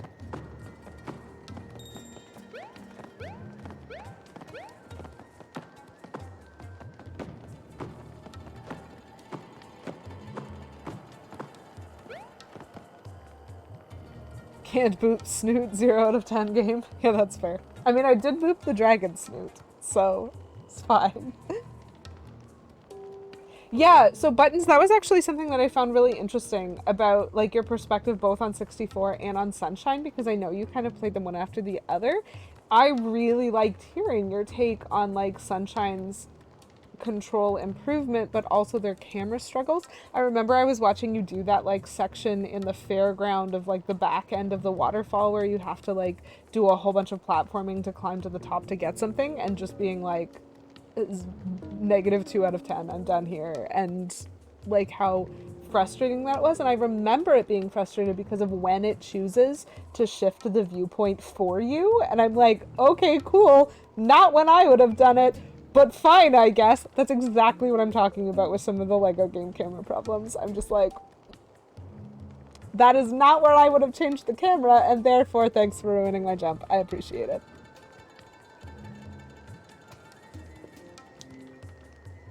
Blue coin collecting is pointless. Yep, fair. I do have block radar. It's on.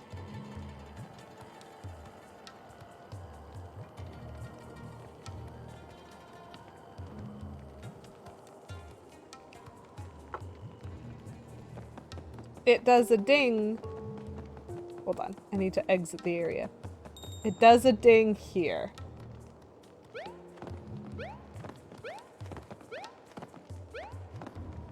Yeah, the fact, yeah.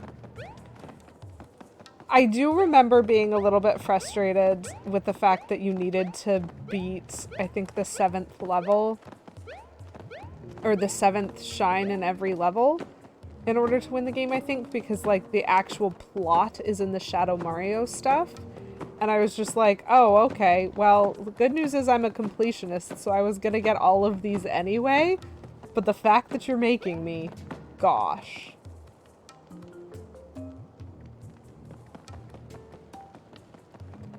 I don't know where this block is. Chad, I don't know where it is. I swear I've jumped everywhere twice.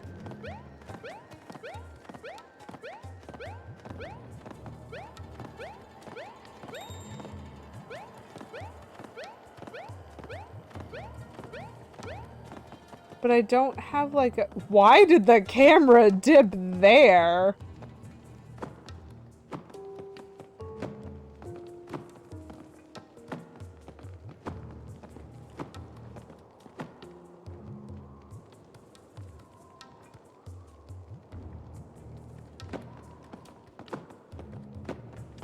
It's actually probably my completionist tendencies that meant that it didn't frustrate me that I had to do the Shadow Mario stuff, because I was gonna do every...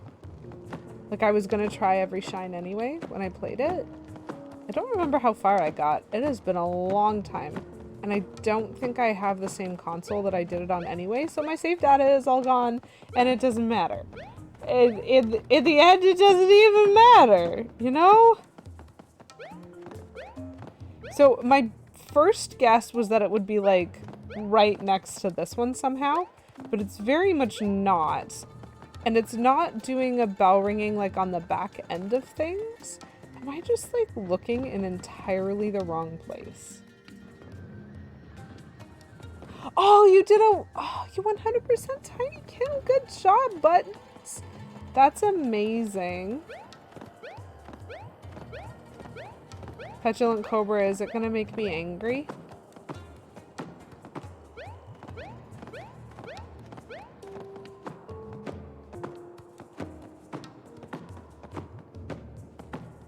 I believe you. It looked like a lot of fun. It's certainly on my list of things to pay attention to. Okay, so Cobra.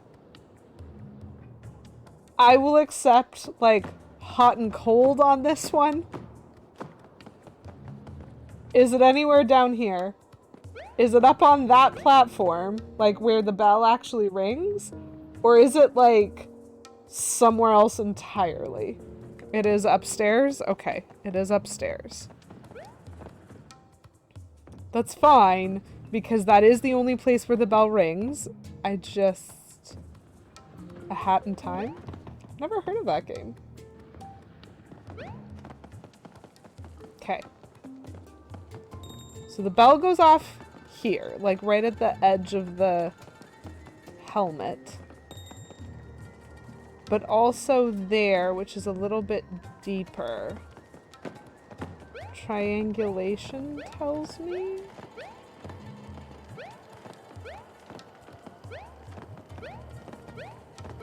Is it anywhere near the bloody torch? Oh, actually, you know what? This is a question you can answer that will help me. Is it a jump block or is it a hammer block?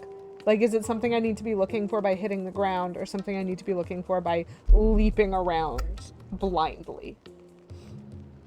Well, if you enjoyed watching streams of that, maybe I should look some up. A Hat in Time.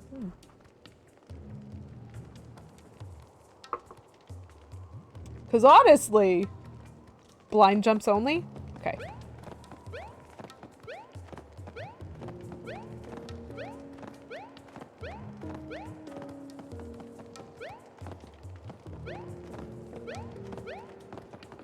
Is it gettable by what I'm doing? Or am I just so way off? Oh, shoot. Well, that's fine. I will take that. Thank you.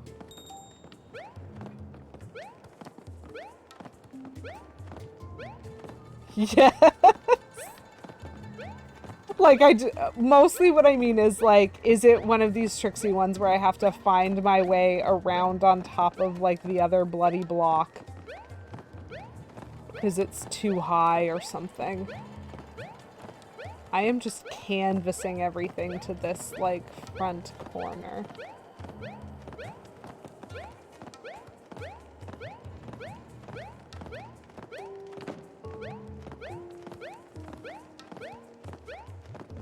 Should be gettable from the floor with no weird platforming. Good. Good, good. Should be.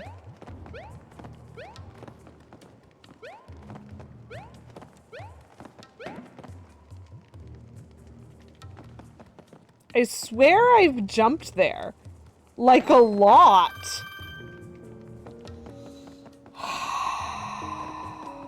Let's It's just there. It's fine. You know what? It's not even worth being mad about. What's a hitbox? Yeah, that's the one. Yeah, like, that's the thing. That is the thing where I'm just like, okay, fine.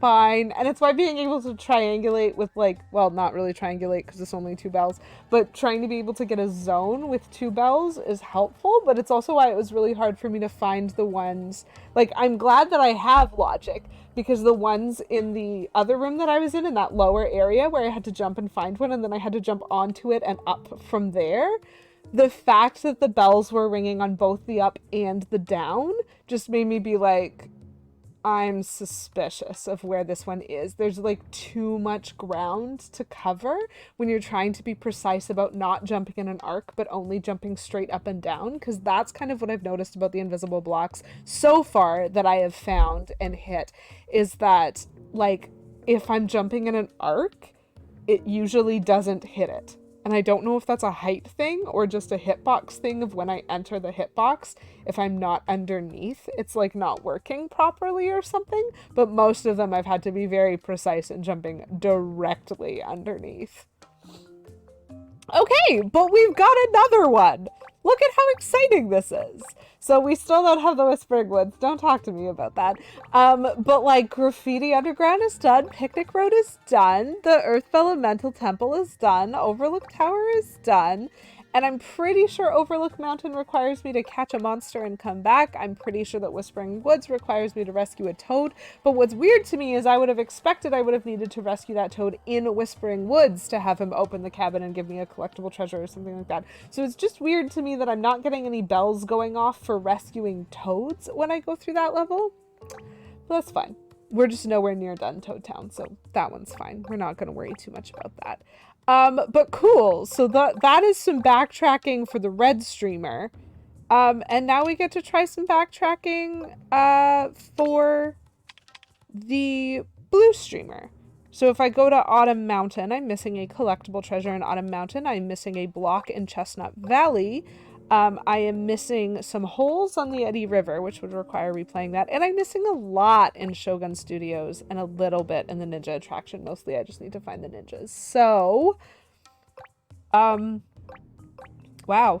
Other than that, we're then back to where we at. That's fun. Okay. Okay, so let's see how much I can get done in the world of Blue Streamer in half an hour. But one would think that sounds like a lot of time, but boy, there's some hit or miss logic to these bells going off.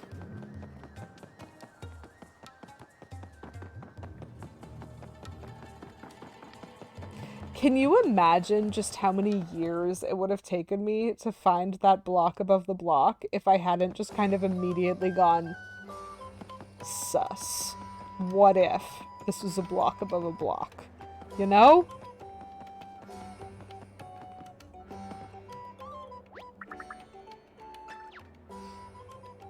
I'll get this, because I'm here. Yay!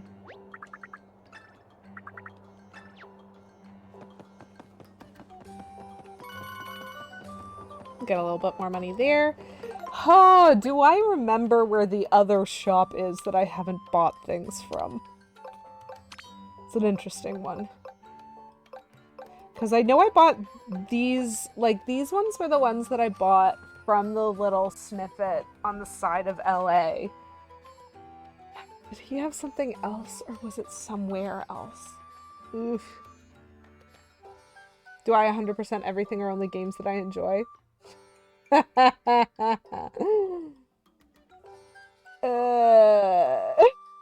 I enjoy games? I do enjoy games. What I would say is I enjoy games that I can 100%. And so I don't play games as often if they don't have a metric for 100%. And maybe I've been pretty lucky in terms of what games I have picked up.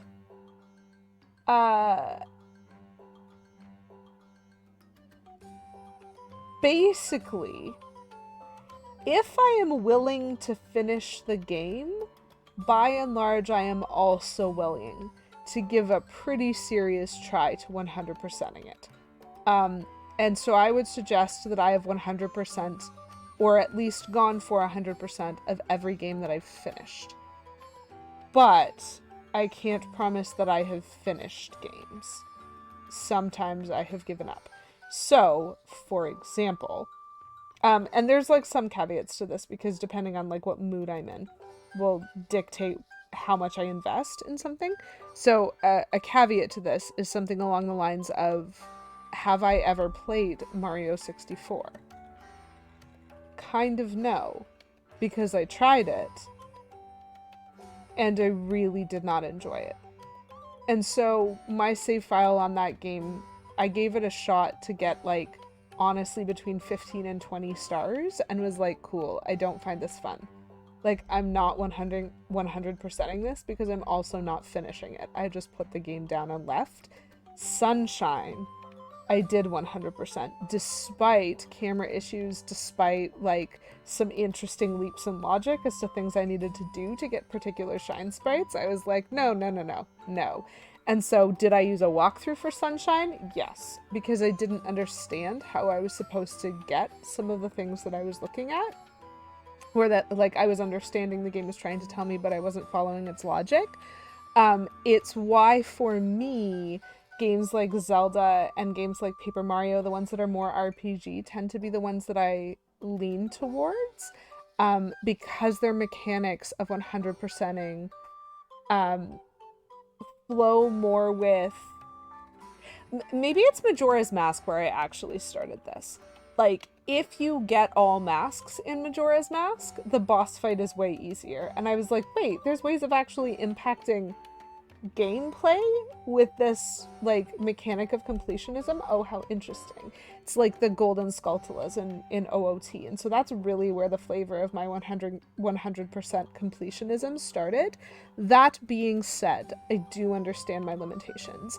And so while I have gotten all masks in Majora's Mask, while I have gotten all Skulltulas in OOT before, I have not gotten all heart pieces in either game. The only Zelda game, or the only two Zelda games where I've ever successfully gotten all heart pieces are Wind Waker and A Link Between Worlds, because I am pointedly bad at the shooting galleries in all Zelda games. And so if I need a bag upgrade or a heart piece from a shooting gallery, likely I am not capable enough of that shooting gallery to get it. Bye. And so that's kind of my experience. But I've also never played those games on stream. And so I can't say that I wouldn't get obsessively completionist about it if I were to try streaming OOT. You know? I'm that kind of vibe. I'm the kind of vibe of like, no, this one isn't worth my time. But the number of times I've played a stupid chicken game in A Link Between Worlds to get a single heart piece is truly an embarrassing amount of my effort and time.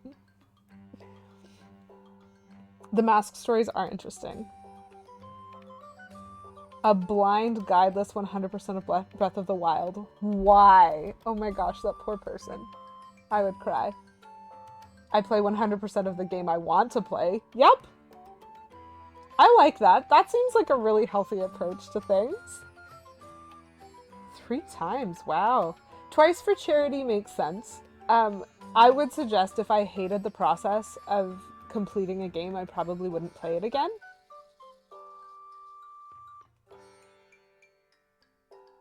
Oh, I've talked too long.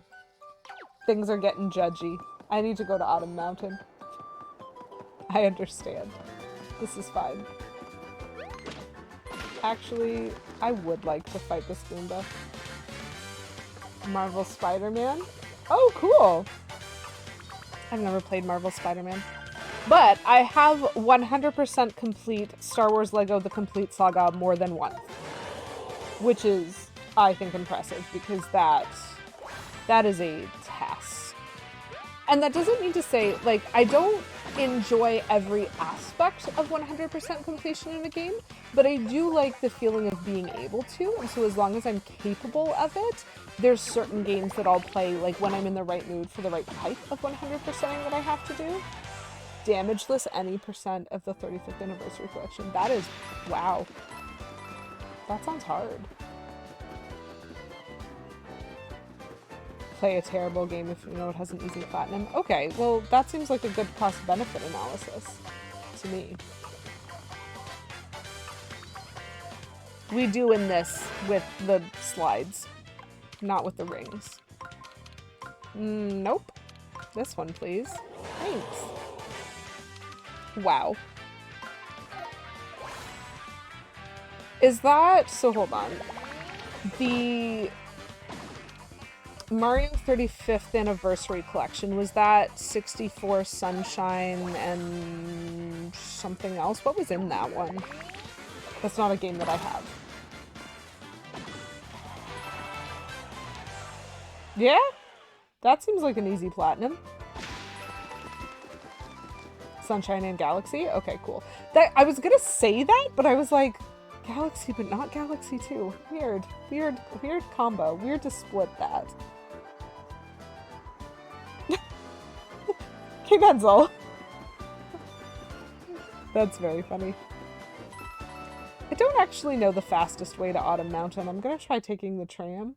It's a very Nintendo move to be like, and Galaxy, not Galaxy 2. It just seems weird to me to split a game that you, like, explicitly have a 1 and a 2 for. I don't know. I don't know. It's just weird. We're gonna fight this. I mean, I'm fine with it, but it's just weird. I think I slide this way, and then I slide them boys over there. That's what I do. It was also weird to make it a limited time release. True enough. Galaxy 2 is not as good. Yeah. I'm not sure I disagree with that. I just think it's weird when you have a series to, like, include half of that series into a collection. Like, either put it in or don't put it in. Like, no one made them include Galaxy.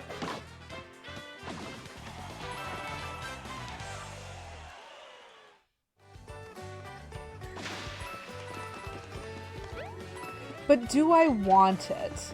Is, I think, what it comes down to for me.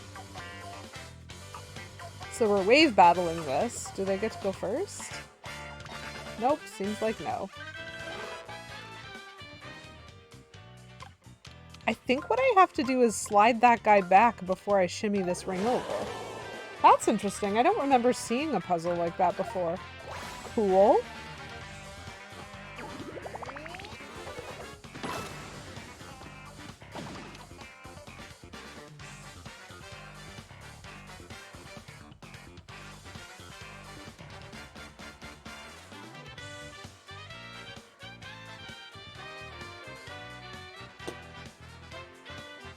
That was a weird way of doing that, but that's fine.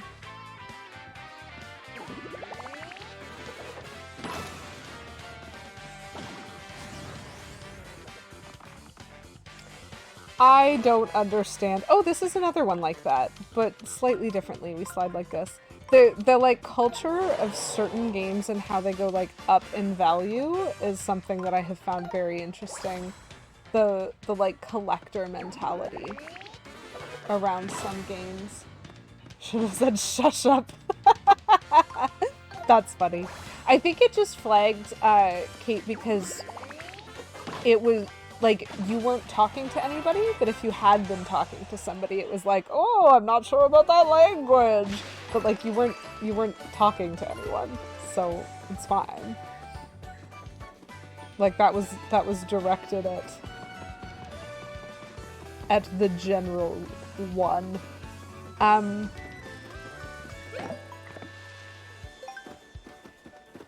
I used to be very particular about trying to collect all of the games within a specific Pokemon gen. And so I would wait for like played games or, oops, I fell. I would wait for like played games or secondhand ones to like show up. And it feels to me as though there's like a sweet spot of like a few months when you can get it secondhand between when it was fresh out and when it starts becoming like a collector item, where you can get things at reasonable prices and then everyone just loses their mind. Artificial scarcity is dumb. And so, for example, I know Platinum, Pearl, and Diamond for the DS. I have all three of those games, and I got them for between $19.99 and $24.99 each when the games were going new for $35.99, because I was like, okay, that's fine. And now if you wanted to buy one of those, it's like $150. And I'm like, why? What happened? It blows my mind a little bit. Okay, may I ride the tram? Okay, good. I may. Oh, I could have done it from Toad Town. That's fair. Yeah. And I just wish that that sweet spot, like, made sense or was real in any way. You know? Like... Oh. Oh, your red version card? Depends. Not gonna, but you wish. Okay. So what are we looking for in Autumn Mountain again? Autumn Mountain, we are looking for a collectible treasure. And I do have the collectible treasure bell equipped. That is good. So we have missed a treasure. Chat. Somewhere in this Autumny Mountain. It's very interesting to note that for most of these, I am not having a problem with not bottomless holes. Well, that's never gonna happen again. Exactly 10,000 coins. Ooh. Petulant Cobra staving off early concerns about save battery status. Very smart.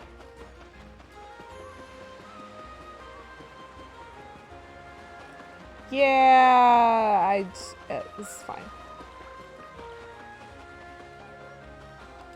I'm just... I give up. I give up. I know you don't, K. Menzel. I'm sorry.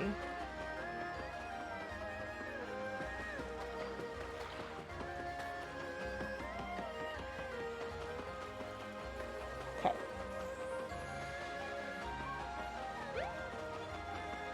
So Autumn Mountain is not the Water of Elemental Temple, and it is not Chestnut Valley.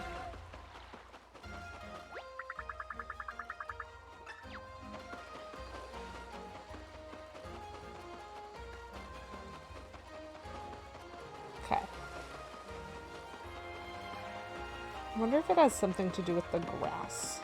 Oh, wait, no, I got that one already, didn't I? Yeah, I got that one already. This is fine. Mega Man V, not Mega Man 5.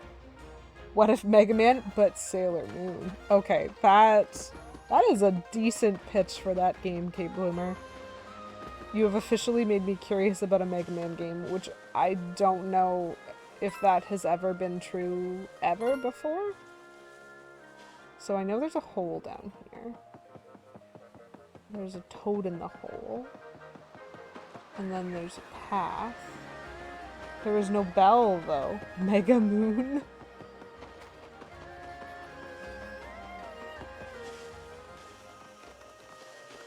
There's so many things. Okay, I'll fight you. I'm glad you recognize that as a food.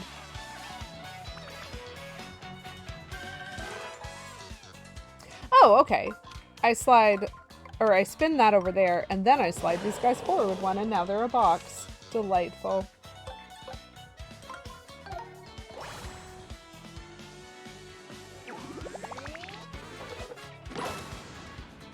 Oh!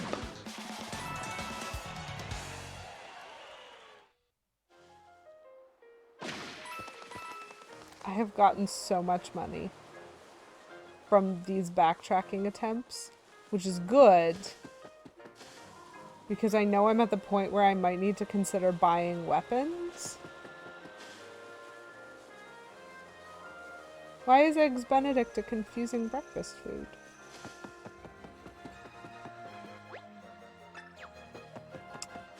I can't offer anything. Delicious but weird. It's just eggs on eggs. Okay, fair. This one is the opposite. If I slide this pizza slice forward, I can then spin the ring and make a box. Eggs Cumberbatch. No. Eggs Benedict. But that was funny. Da-da-da-da-da. I need to remember that I actually, like, have stuff to do today. I'm very inclined to just forget that and keep playing this forever.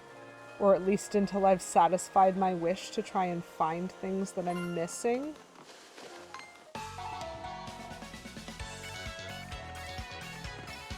Penguin! Yes, I am certain.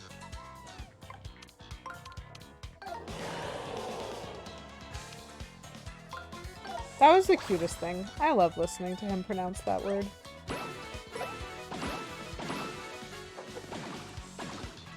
It's so nice to do combat when I'm just very overpowered, you know? It's delightful.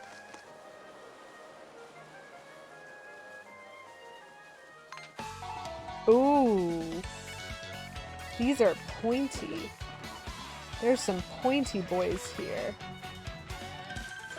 What do I want to do?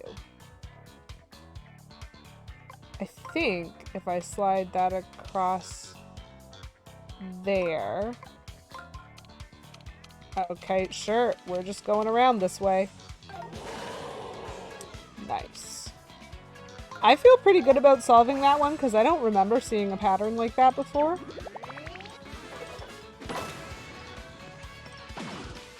Whee!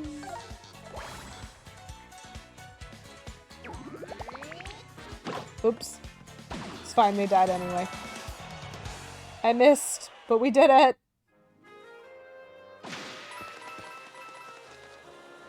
Wow. For a second, the music there that started right at the end of combat gave me some serious Lord of the Rings vibes.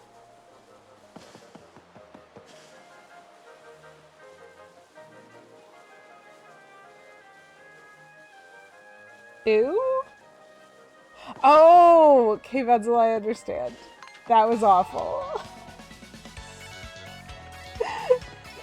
That's only if you were made of coin money, K. Menzel.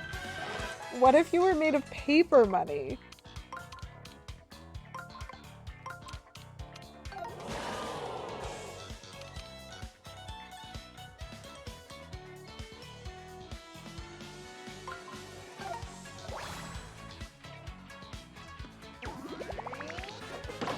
Okay, then what if you were made of plastic money? It still doesn't get shiny when you put it in Coke.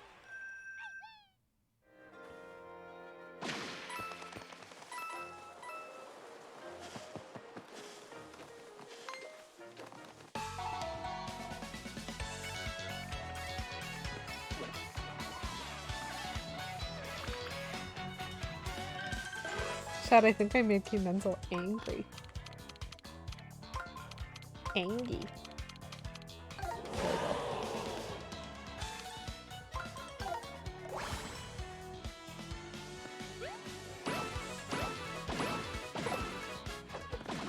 He might have a point.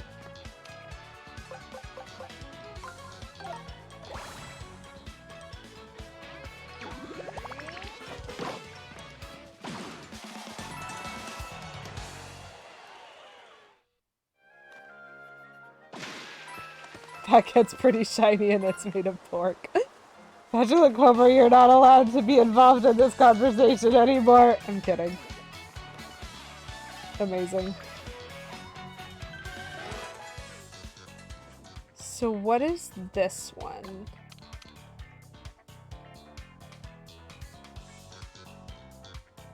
Shoot. I'm dumb now. This has definitely got to be another, like... Okay, it's this. I got it. We got it. We're fine. Everything's fine. These aren't supposed to be tests anymore.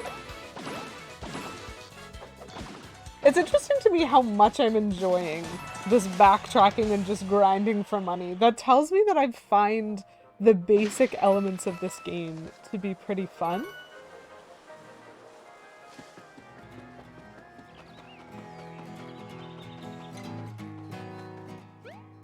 Oops. I was not trying to get on the bench, but it's fine. We're fine. Okay. So I'm not getting a little ding-a-ling there, and I didn't get one anywhere in this field, even though I took care to run through the whole thing. So... I hope the collectible treasure is elsewhere. Okay, I'll fight you. I'm fighting so many things today. This is a much more combat-oriented day. Okay, so this I can do with 2 pizza slice slides. Because I can slide those guys in, and I can slide these guys across. That is a puzzle that I recognized. And then it's hammer time. Woo! Pop! I will also say, one of the things that's interesting about this, having played like all of the Paper Mario games in a row, like I'm still not perfect at it, but it is way easier to get an excellent hit on a hammer attack in Origami King than it was in Color Splash. Both of them are harder than doing it in Thousand Year Door or original Paper Mario, which is fine.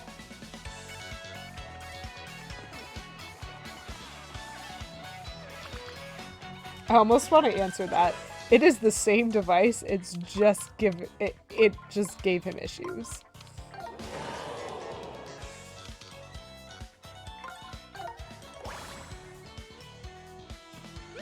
Actually, K Menzel, you said this morning that you fixed that, right? Is that fixed now, or am I crazy?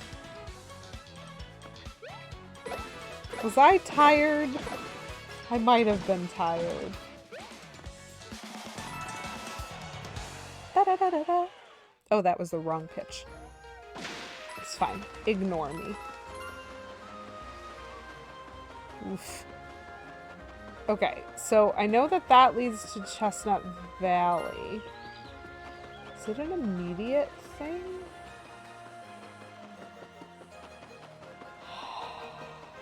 Where am I missing?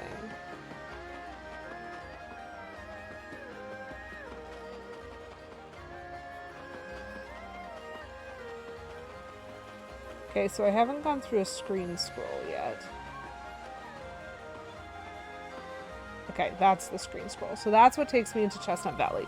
So I can't go further than this as I'm looking. I still haven't heard any ringing. I feel like the collectible treasure ones are going to be more complicated to find even than the hidden blocks because they're not always present. Like, sometimes they involve interaction with things, or like doing stuff or finding things elsewhere.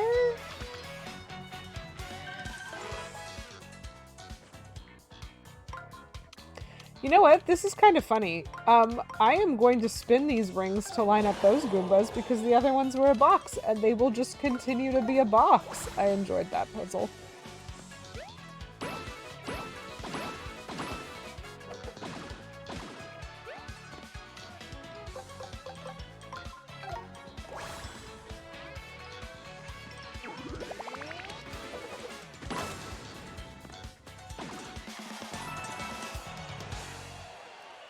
$405.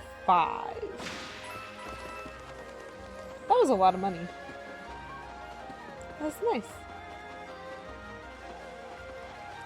Okay, so I even found that sneaky collectible treasure. Like, I've done such a good job looking around the map here.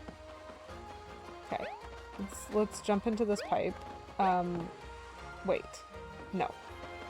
I think I have to end up running all the way around the map if I jump into that pipe.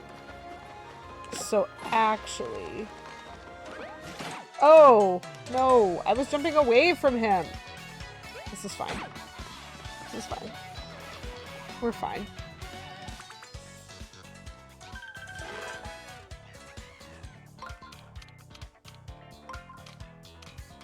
So, I can line up one box in 2 lines in 3 moves pretty easily, which is good.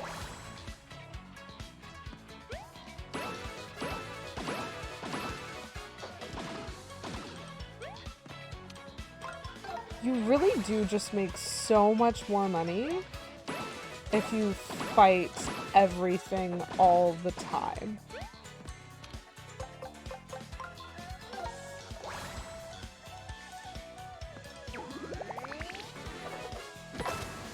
Which I guess means, like, maybe the game developers thought combat was fun. Okay. Well, I stepped on that guy, but it's fine. This is fine. Still no ringing noise. Like, there's a real possibility that what I've done is miss an area, and so I'm not even gonna get the bell because I just haven't walked into the correct place for it, you know?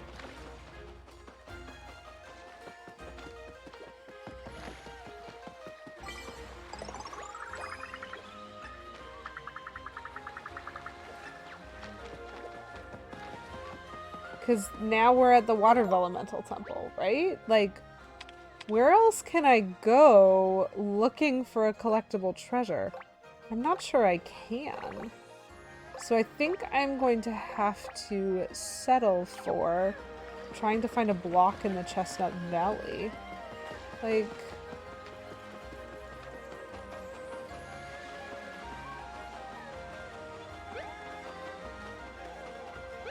no ringing at all.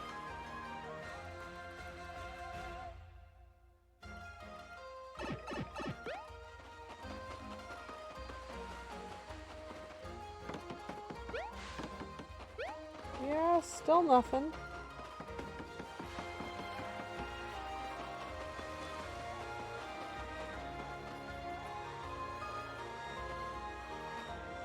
What have I missed? They have lots of lovely hidden things.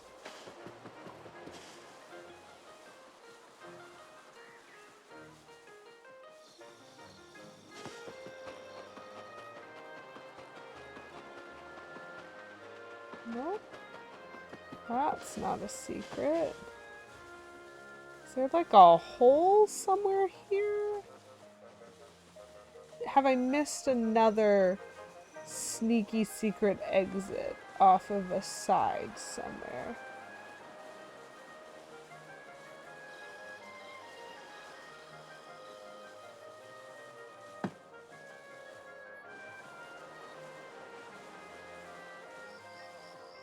We already went down there.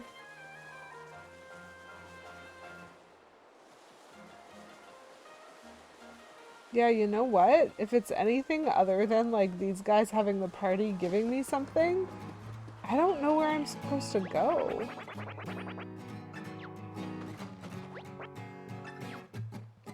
Like, am I supposed to bring him something and he opens it? And then I get a treasure out of it? Like, that's kind of what it feels like to me. This is probably fine.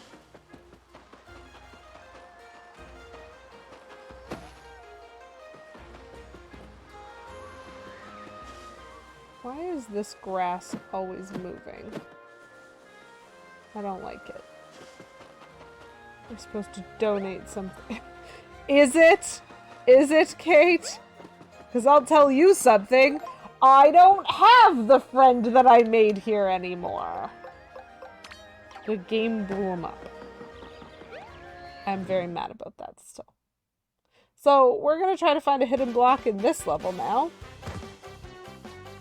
Great landing. Mario always sticks the landing. Sure. Okay. Yep. As always. Rip Bob Om.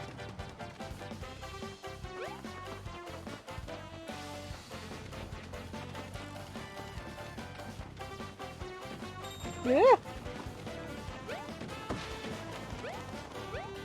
There's one somewhere around here. Okay.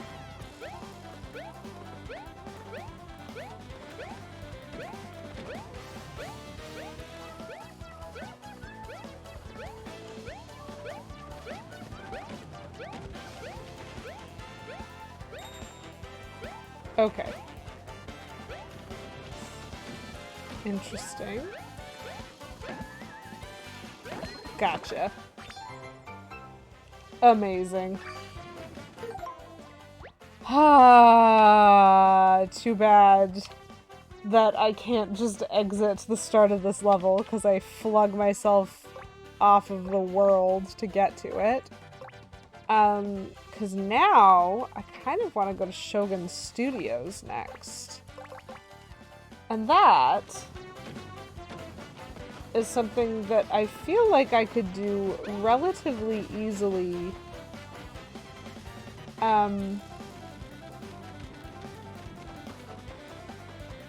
From Autumn Mountain. I need to do this again. This is fine.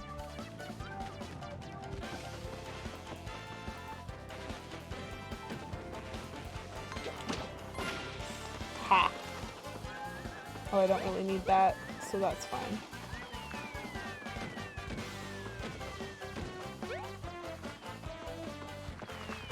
Oh! Right? Oh, okay, I just dodged all that. That was great. Ah. Ah.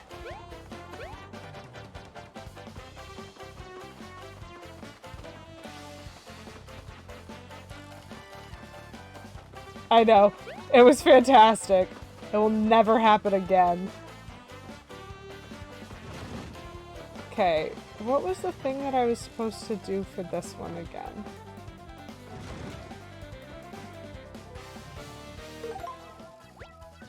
Do you know what I can maybe do, though?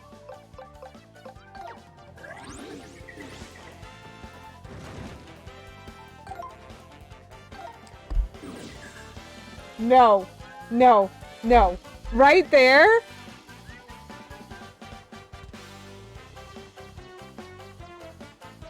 The lamination suit makes me invisible.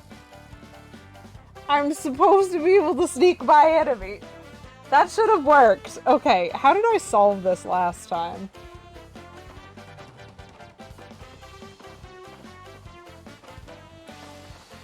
I honestly don't remember. Speed. Gotcha. I think the stealth check should have worked. I'm a little mad that it didn't. Grr. This is fine though. This is fine. Okay. So, back to the river we go. Because now we have 100% Chestnut Valley. We found that hidden block.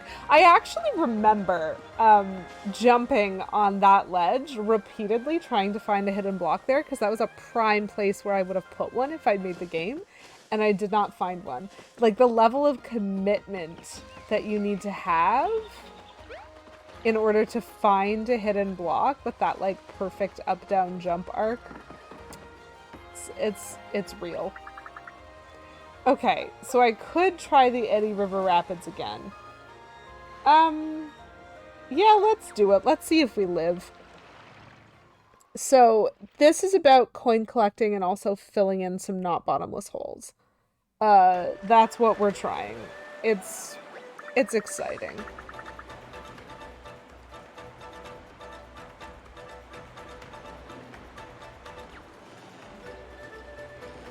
I have to nab every coin.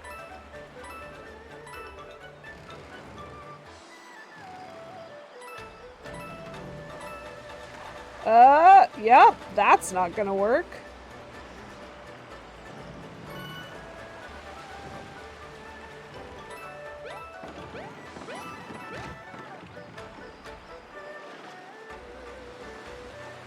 I am amazed that I'm doing as well as I am right now. Whee!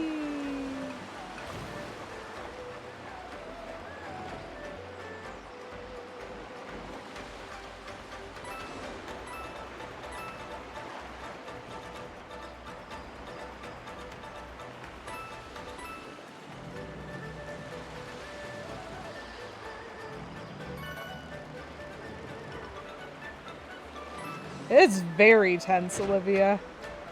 It's very tense.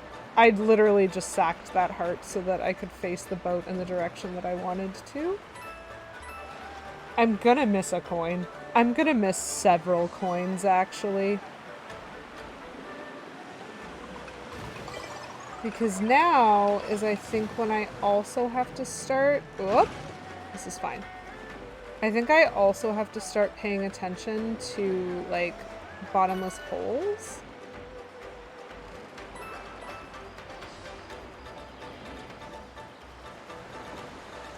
Whoop! They are down here. Whoop! Yep, that's fine. We're fine. Everything's fine. I'm not frightened. You're frightened.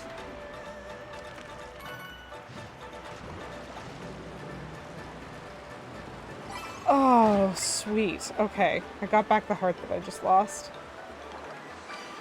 Oh, we need to be on the other end of this. No, no! Okay, I give up now.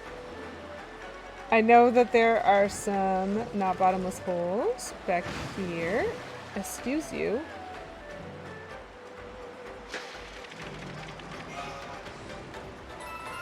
I will take that and lose it immediately. This is okay.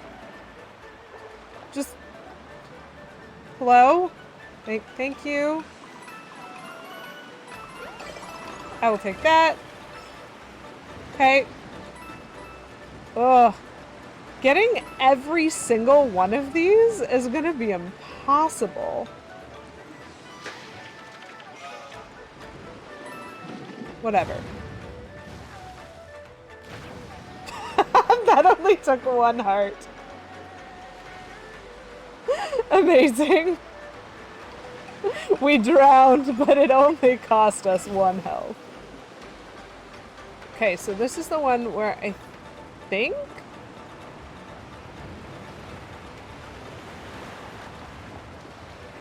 I have to fight the whirlpool and then go under here.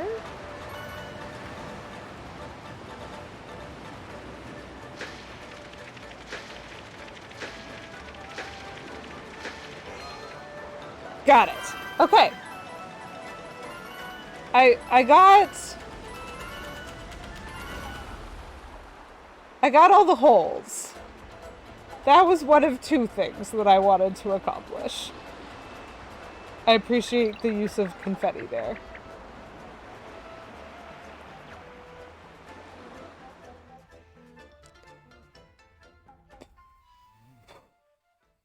I'm glad that I didn't have to try dealing with the holes and the coins at the same time. I know I'm gonna have to go back to the same places to get some of the coins. But one of 2 there's a hidden block somewhere, like immediately? Okay. We're missing toads, treasures, and blocks. I think it's up there.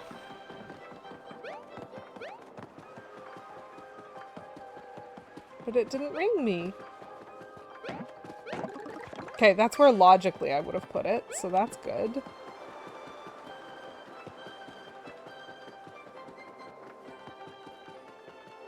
Cool, cool, cool. I wonder how much of this we're going to be able to do.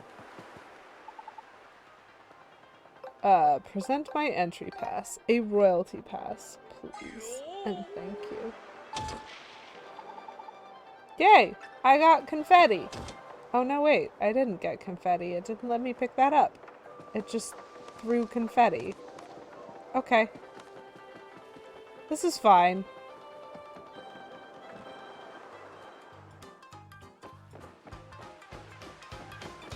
Are you the one who has things that I didn't buy? No, I bought things from you. That's fine. I've never heard this music before. Because this park was like dead when we were here last. Okay, so just a reminder to myself that right now I have the hidden block bell on, not the collectible bell. So it is not going to twig me for missing collectibles. It is only going to twig me for missing hidden blocks. Okay.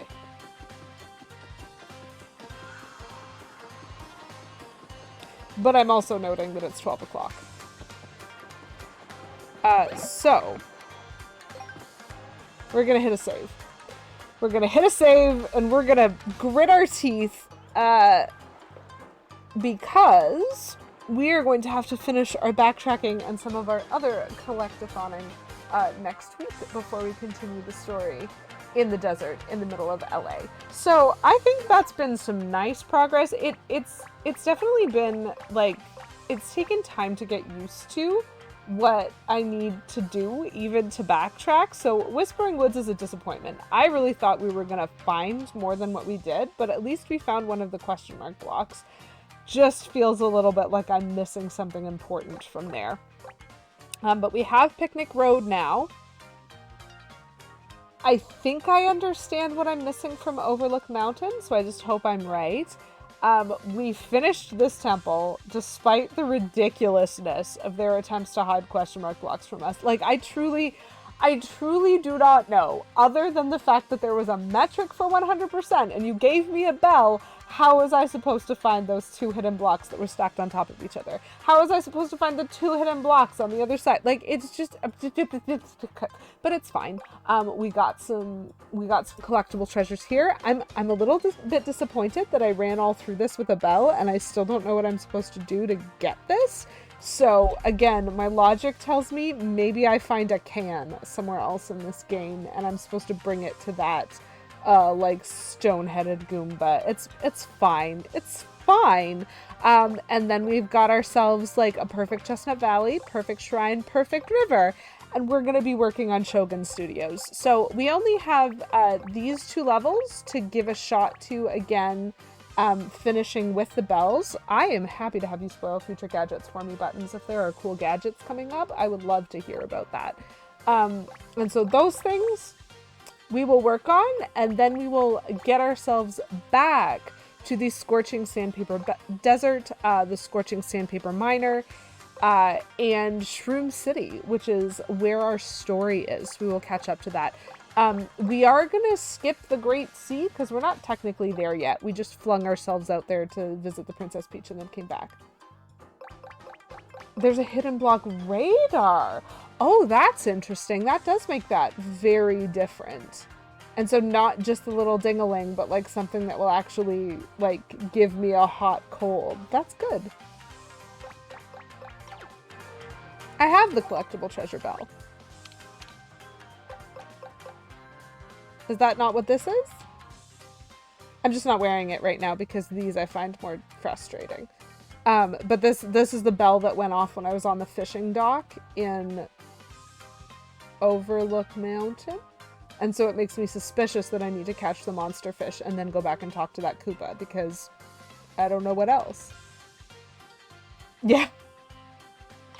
That's fine. I don't think I need a collectible treasure radar. If I can't figure that out myself, I'm pretty willing to look up walkthroughs for what do I need to do to get whatever collectible treasures I'm missing. But I might be able to isolate some of it down using logic of which treasures I'm missing when I go look at the museum. Anyway, all of that will be for another time. I'm just really happy that they've started giving me a way to do this at all, you know? It's kind of lovely. let's see where we're at. So we are going to go on a little bit of a raid.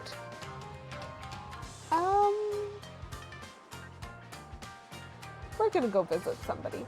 I'm trying to decide who still, but this is fine. This is fine.